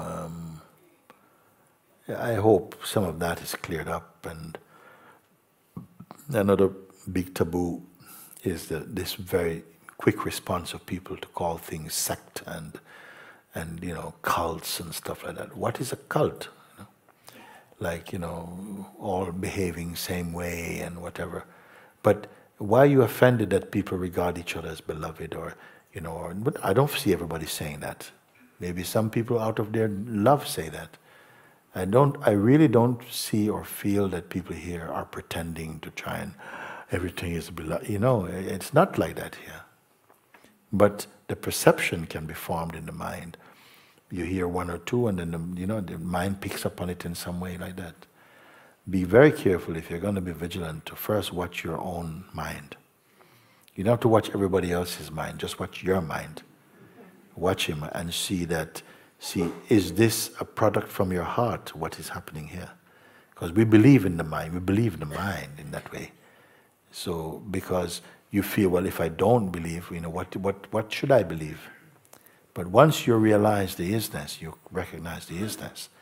From the space of the isness, the vastness of the isness, the personal mind and the person seems a tiny speck in this infinite ocean. No one has ever woken up to the truth and regretted it. Not in my experience. You see. So, thank you.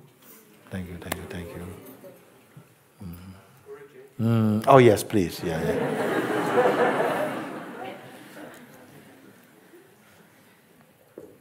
So it arose inside the heart and write the words to express my gratitude. Thank you. For my time here. Dearest Guruji, with all thy sacred heart and eternal soul, thank you, beloved Godfather.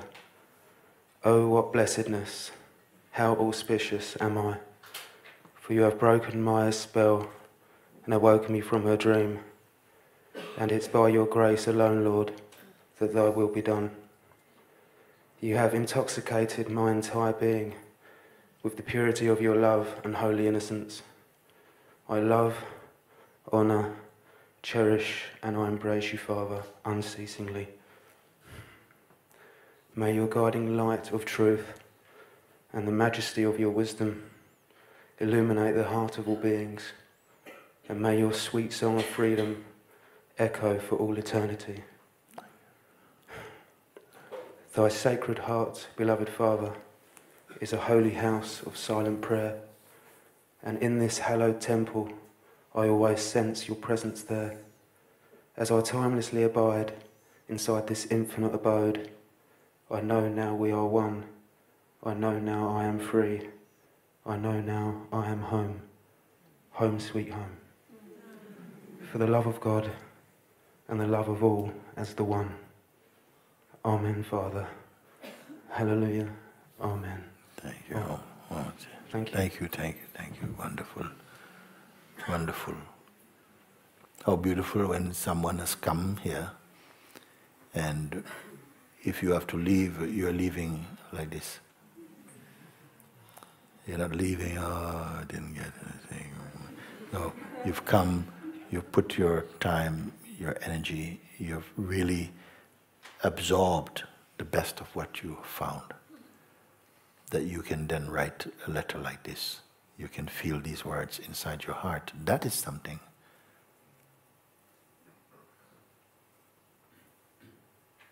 Where have we heard letters like this? Where have you heard like that? And people writing to each other with words like that. I honor you. I thank you for what your presence has brought to me. I thank you for your kindness, your openness. When we can speak like that to each other, you inspire my heart to bring the best out of what I am. Who writes like that? Who say, may what I have taken from you, may that illuminate this world. Who speaks like that? It must be the heart that has been touched by grace, that really has really felt the depth of the Spirit, whose mind is illuminated by the grace of the Holy Spirit. Only someone writes letter like that, speaks words like that.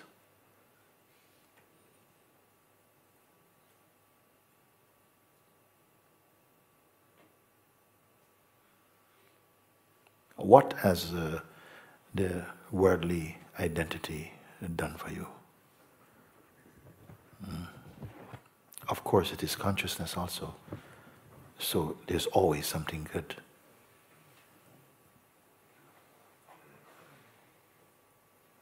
But what you are is more than good. It is pure.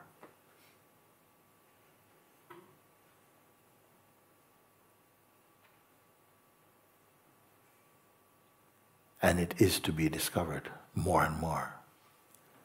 It's not as somebody goes and capture it in some kind of bag and carry it away. No. You're searching for it. Like we say, and I said before, the one who begins the inquiry will not finish the inquiry, but will be finished by the inquiry. The one who sets out to find the truth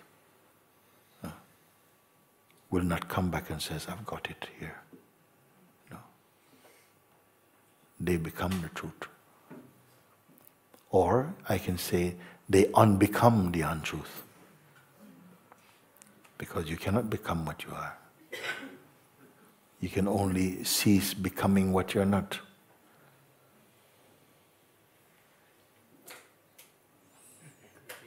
Mm-hmm.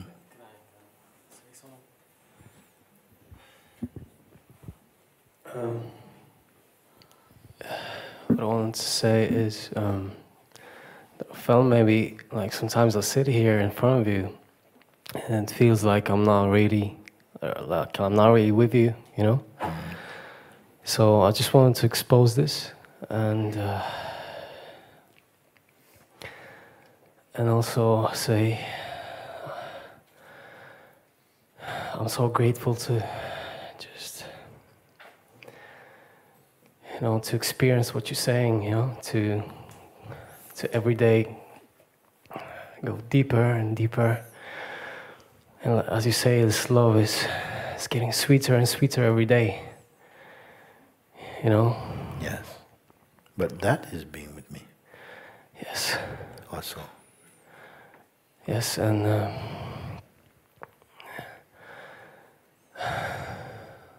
like, you know,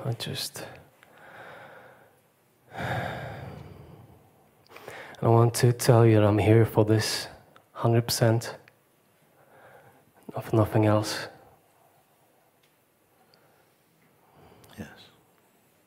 Because I see that here there's no value in my mind anymore for me, you know. It's only this.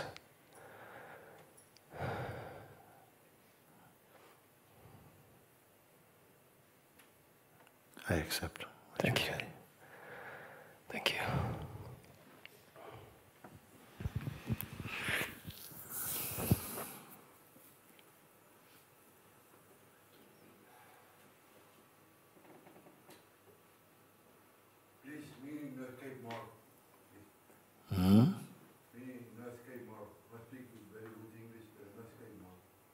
Not stable. No escape. My language, I don't know what's happened. The person is not working. The person is not working. That is your good fortune. If your person was working, you would not be here. Your person has been laboring. It's not working. If your person was working, you would not be here. If you had the impression everything's going fine, you would not be here. Blessed are you whose person is not working and who have the eyes to see it and the heart to choose the higher thing, to move to a higher ground. You see? Sometimes our person is not working, but we're not aware. We just prod on. But how kind is life, because it will bring you not to what you want, but what you need. You may not be conscious of it, but it takes you to what you need.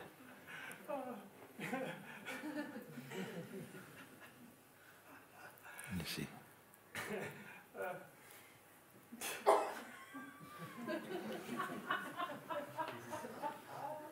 The world has a certain idea about what a successful life is.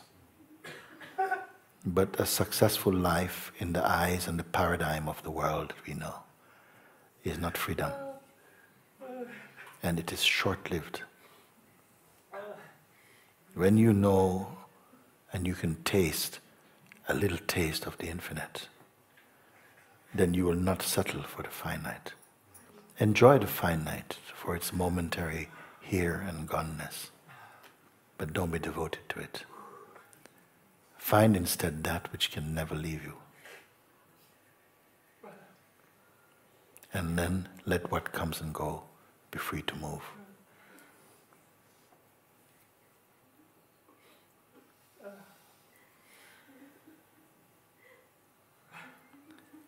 And don't try so hard to protect your sense of separateness.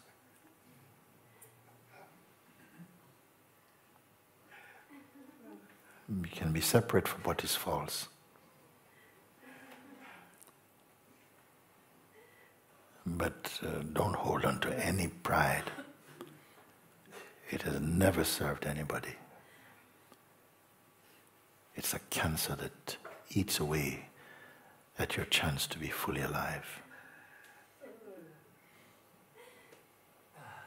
Don't judge anyone. And never close the door totally. Sometimes you have to close doors for a while. Sometimes you have to say no for a time. But when there's a time to be yes, you must know that time, and you must know the true yes.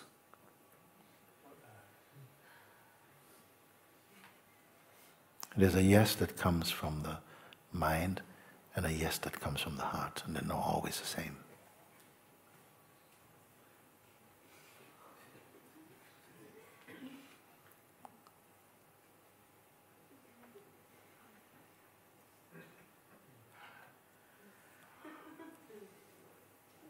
So this life can be for freedom. That's the offer, that's the chance. In the play of God, where we imagine ourselves to be separate and apart. The play has come around to a certain season and a phase that it's now inviting you home. Whether you respond from the heart and accept that invitation or not, that is that is to be seen.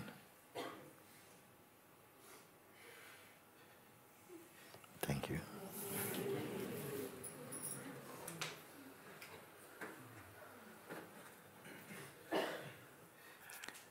Okay, some music is coming.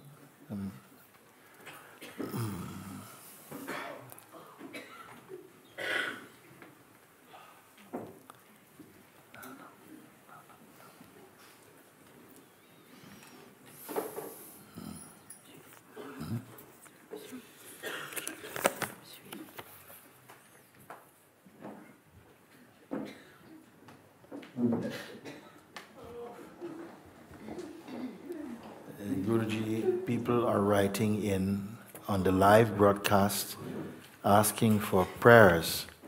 Some Caribbean islands have been devastated. Florida being hit now, and some people writing that they are surprised by your jokes today.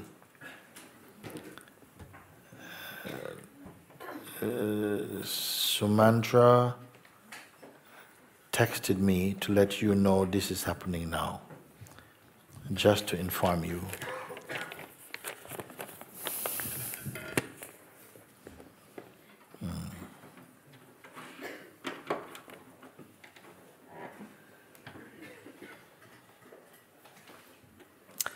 We don't take it as a joke when we talk about this. You know, it wasn't like that. Huh? The what from Russia?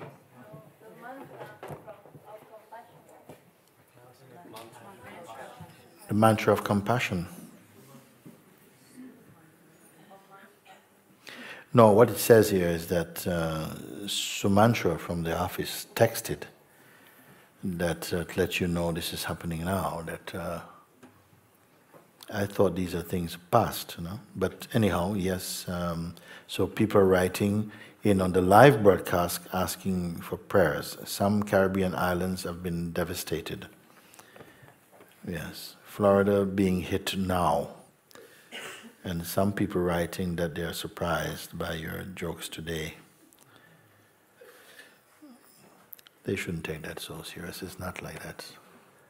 But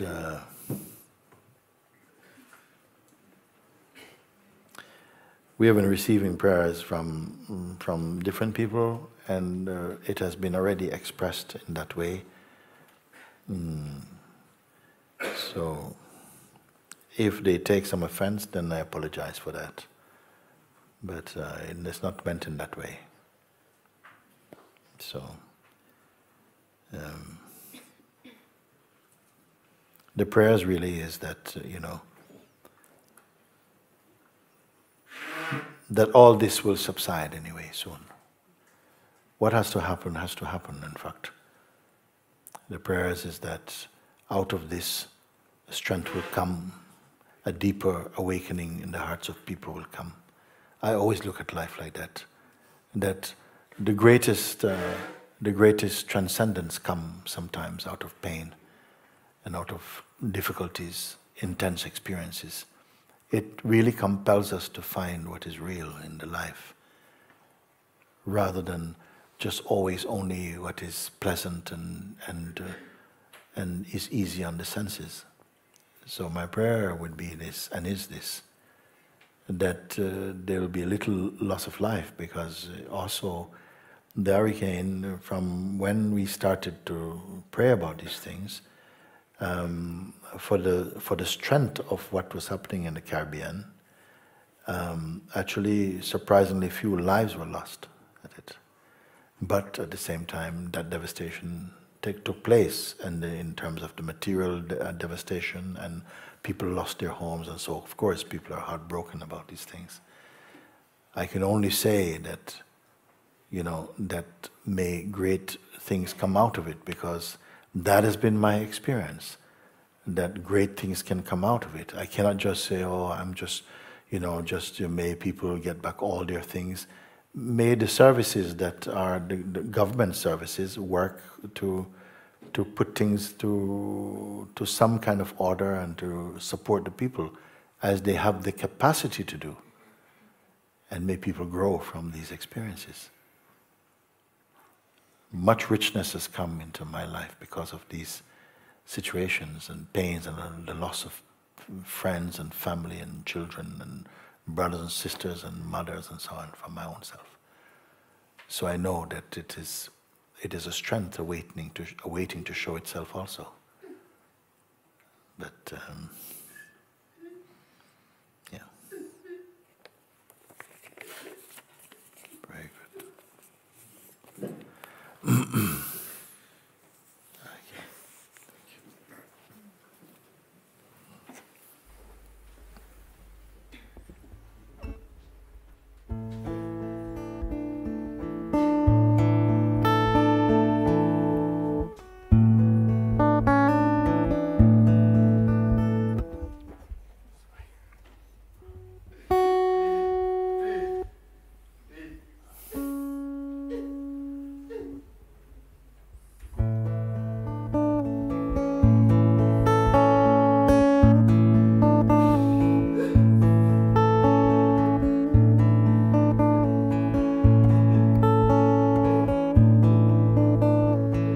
Twameva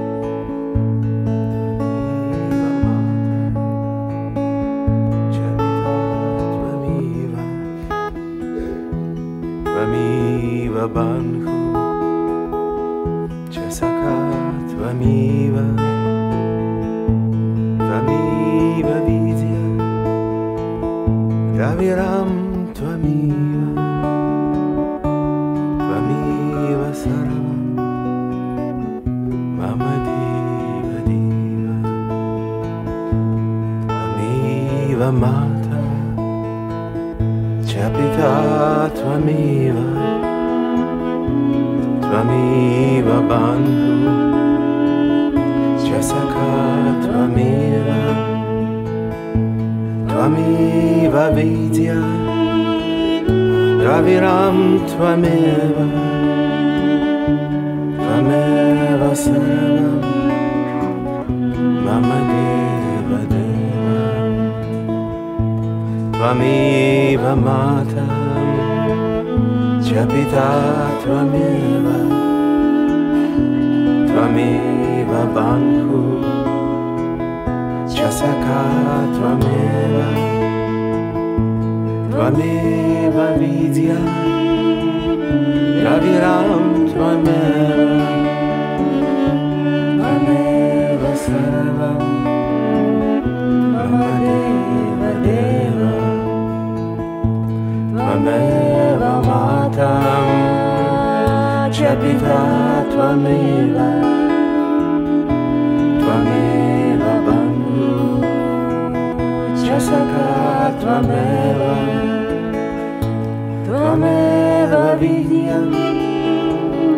Raviram Twameva, Twameva Sarvam, Mama Deva Deva.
Chapita Twameva, Twameva Banhu, Chasaka Twameva, Twameva Vidya, Raviram Twameva, Twameva Sarva.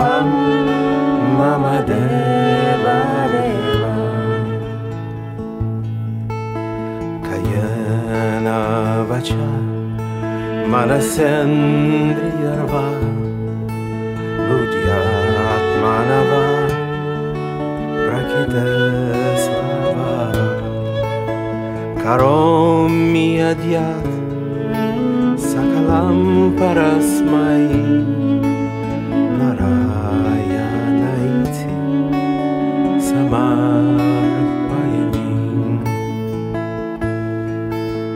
Tvameva Mata Chapita Twameva Twameva Bandhu Chasaka Twameva Twameva Vidya Draviram Twameva Twameva Sarvam Mama Deva Deva Kayena Vacha Manasendriyarva Buddhyatmanava Prakitesvabhava Karomi adyat Sakalam parasmai Narayanaiti Samarpayami Tvameva Mata Chapita Tvameva Tvameva Bandhu Chasaka Tvameva Tvameva Vidya Draviram Tvameva Tvameva Sarvam Mama Deva Deva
infinite trust.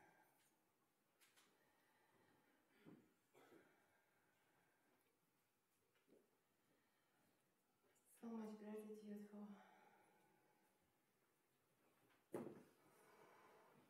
everything.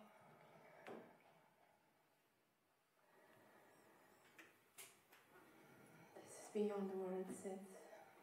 It's so beautiful, this discovery. You. It's only you. Yes. It's no me, only you.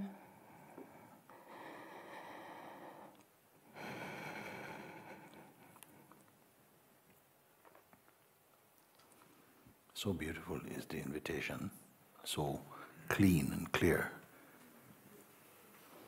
that you only have to walk with it, to follow each step. And we have done everything now to prepare and present it for use by everyone. That it is not merely based only on belief. Belief always has been very great in life. To believe, to have faith, and to have trust.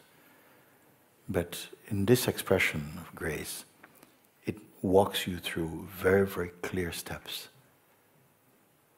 And in such a short time, and so directly, and so simply, to reveal within you your own true nature, to follow, and confirm inside your heart. It has really been that simple. After this, of course, your mind will rebel. It's not going to give up its territory, that simply. But by now you will have seen that it is only a figment of the imagination, strengthened by belief and habit, that gives it its apparent strength, a strength it got from you. When you begin to see this and make use of it, then it becomes alive for you. And people get strong, because even so, we've just received a note, like now I reflect now that people are writing in that we are making jokes. I don't feel it was so like that.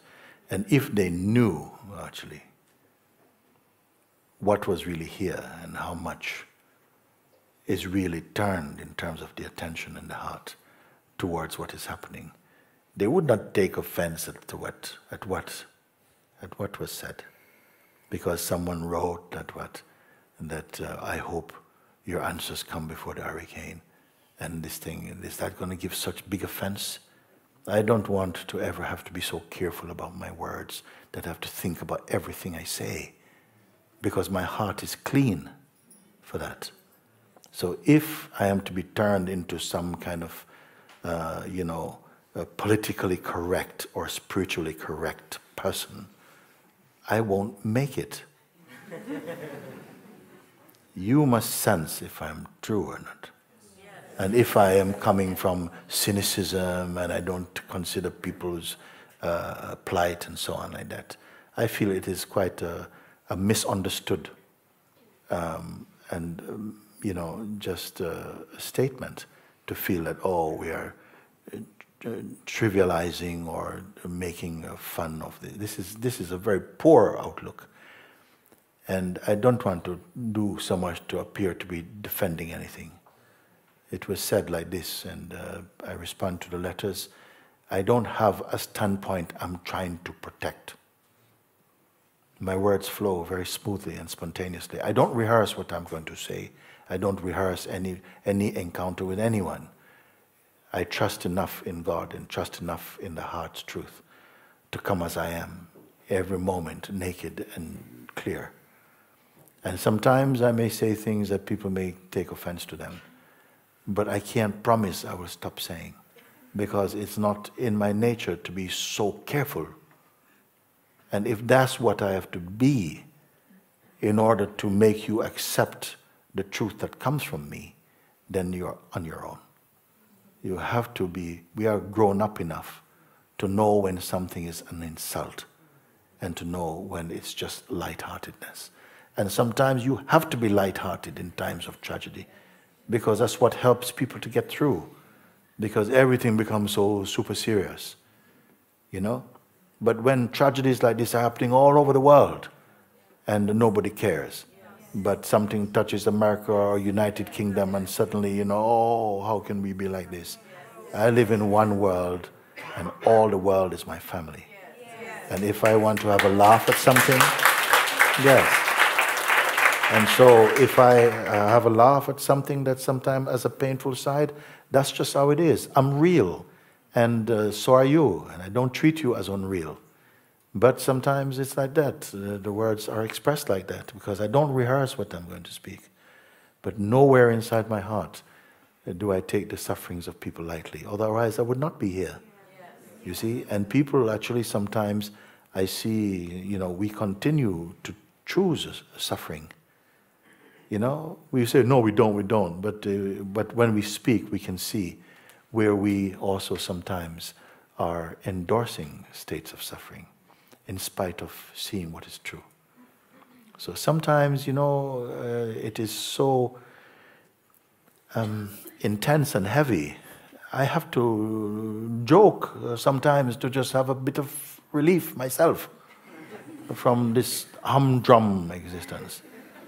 And but it's not meant in spite and cynicism. But it's like that. It is like this. So I apologize a bit if people take offense like this, but I can't go too far. I'm not going to go to bed and cry about it. But of course I feel we live in a world where these things are happening. I see things. I am not blind to what is happening. I look and I watch the same programs people do. I watch internet also to look and to have a sense of where the world's thinking is, to see where people put their attention. I look at what kind of things get the most hit, and I see that it's really trivial things. I see that that is still in the world. And yet here is something that offers a chance to come beyond suffering into real peace. Not fantasy peace, but real peace, real joy, to grow up and to be real in our life, you know. And that's what I want the people to focus on. Not just, oh, please help us because of it. Yes, that too. I'm there for you in that way too.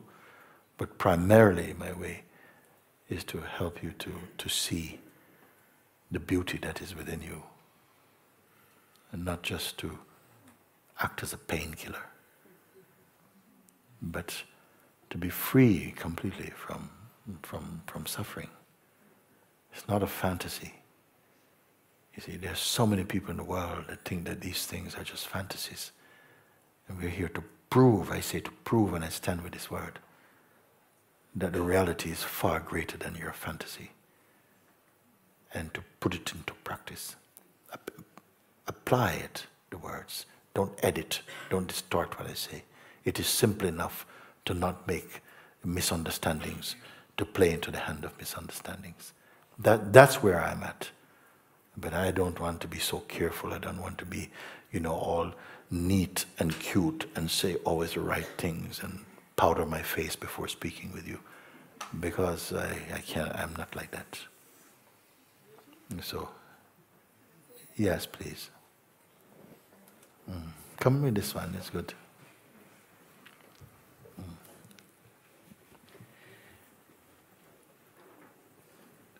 Let you never, ever mince your words or be... I had an experience recently where you, as the lion that you are, took my heart in your teeth and you shook me. And the peace and the miraculous revelations that came from that are incredible, and it is only because of your generosity to be the lion that we can be the sheep.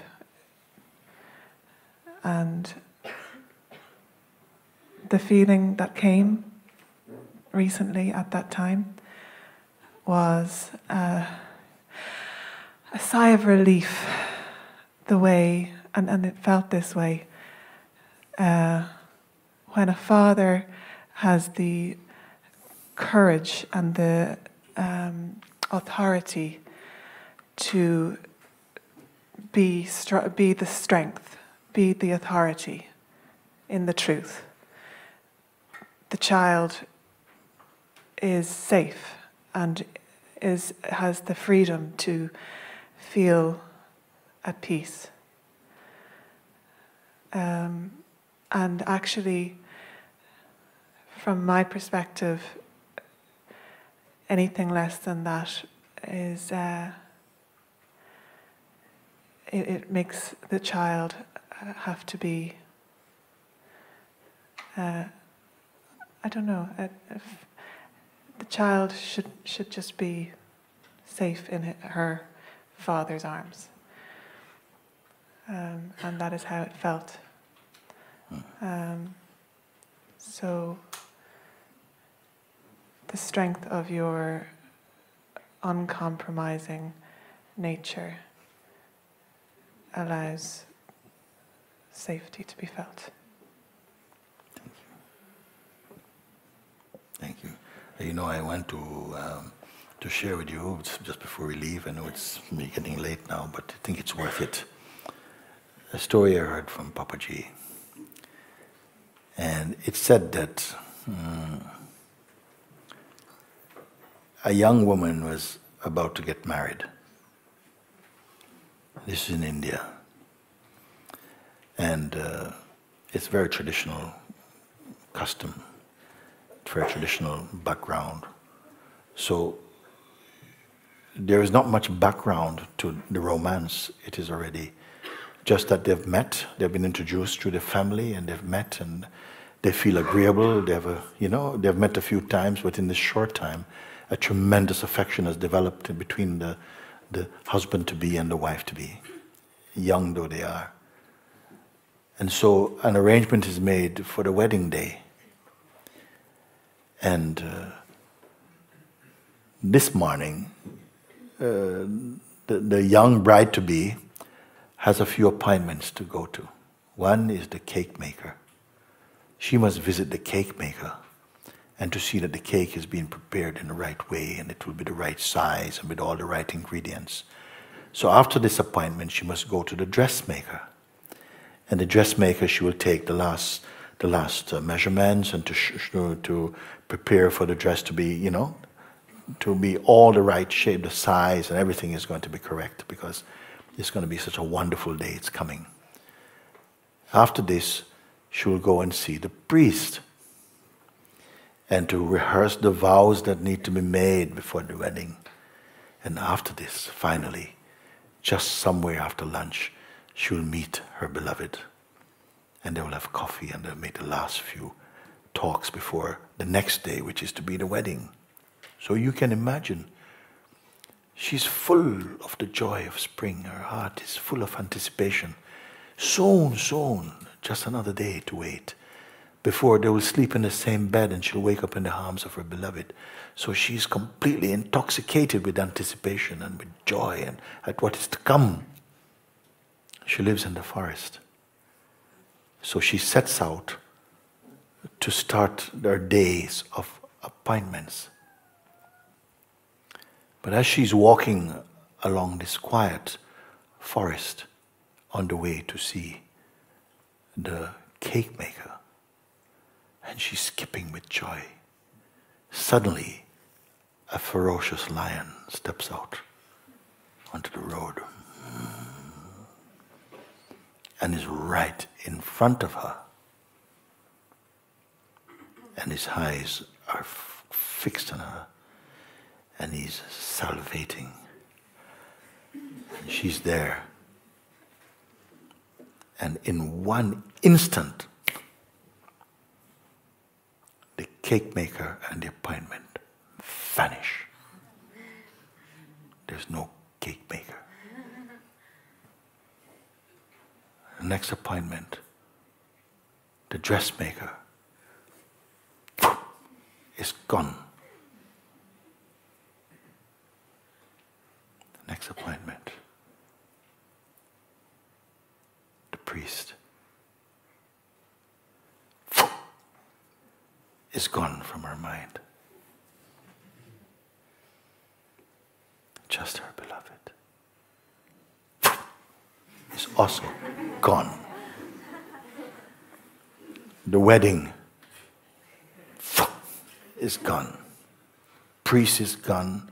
Dressmaker, cake maker, husband to be, wedding day. Everything is gone. In this instant, there's only now.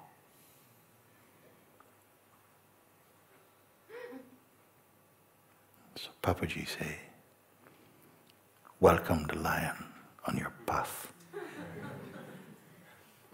Welcome the lion on your path. Because the mind wants to think of tomorrow and then next week and another year I'm going to have my own business, and then after this I'm going to go to this place, and then I'm going to travel, and I'm going to have my own holiday home and so on. And in one instant, the lion or the tiger is in front of you. And all your fantasies are gone. And in that instant, you're alive as life itself, which is not depending on tomorrows or yesterdays or relationships. You're in the now of now. And the one who is awake knows this now and is this now. They're not waiting to live. They are life itself, imperishable, unborn, indispensable, limitless, unbound, free, timeless. This is life, and this is yourself. So the hurricane is a lion on your path.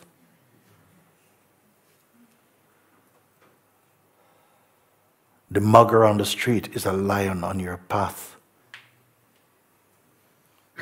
The aeroplane in tremendous turbulence, knocked about by lightning and wind, is the lion on your path.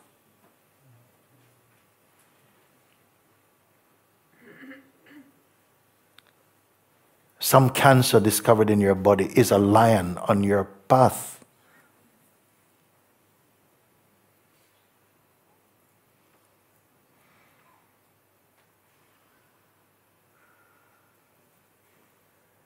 No one wants to meet this lion on the path.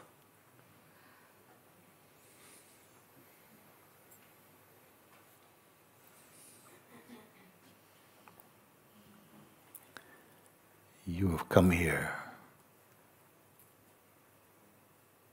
to meet the lion on your path.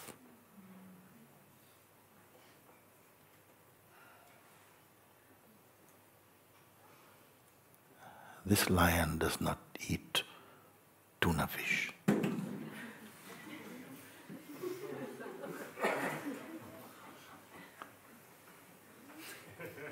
He eats you, who you think you are, so that who you are can be free.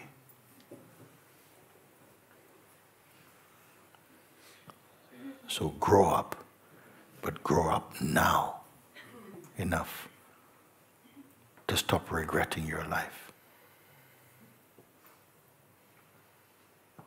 and to face the might of God's love.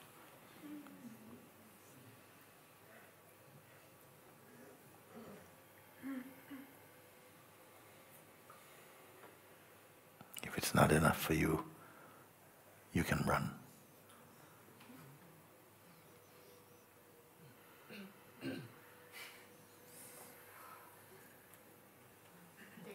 Thank you.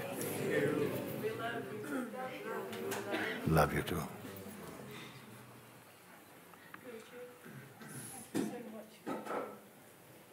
Thank you. Okay.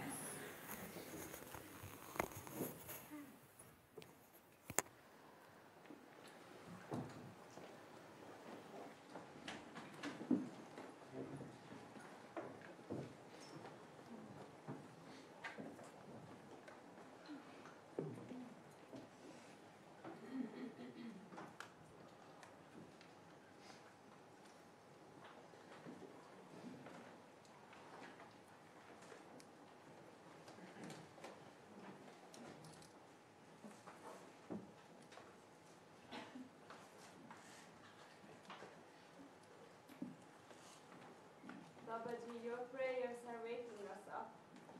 Every moment your prayers are here. Thank you.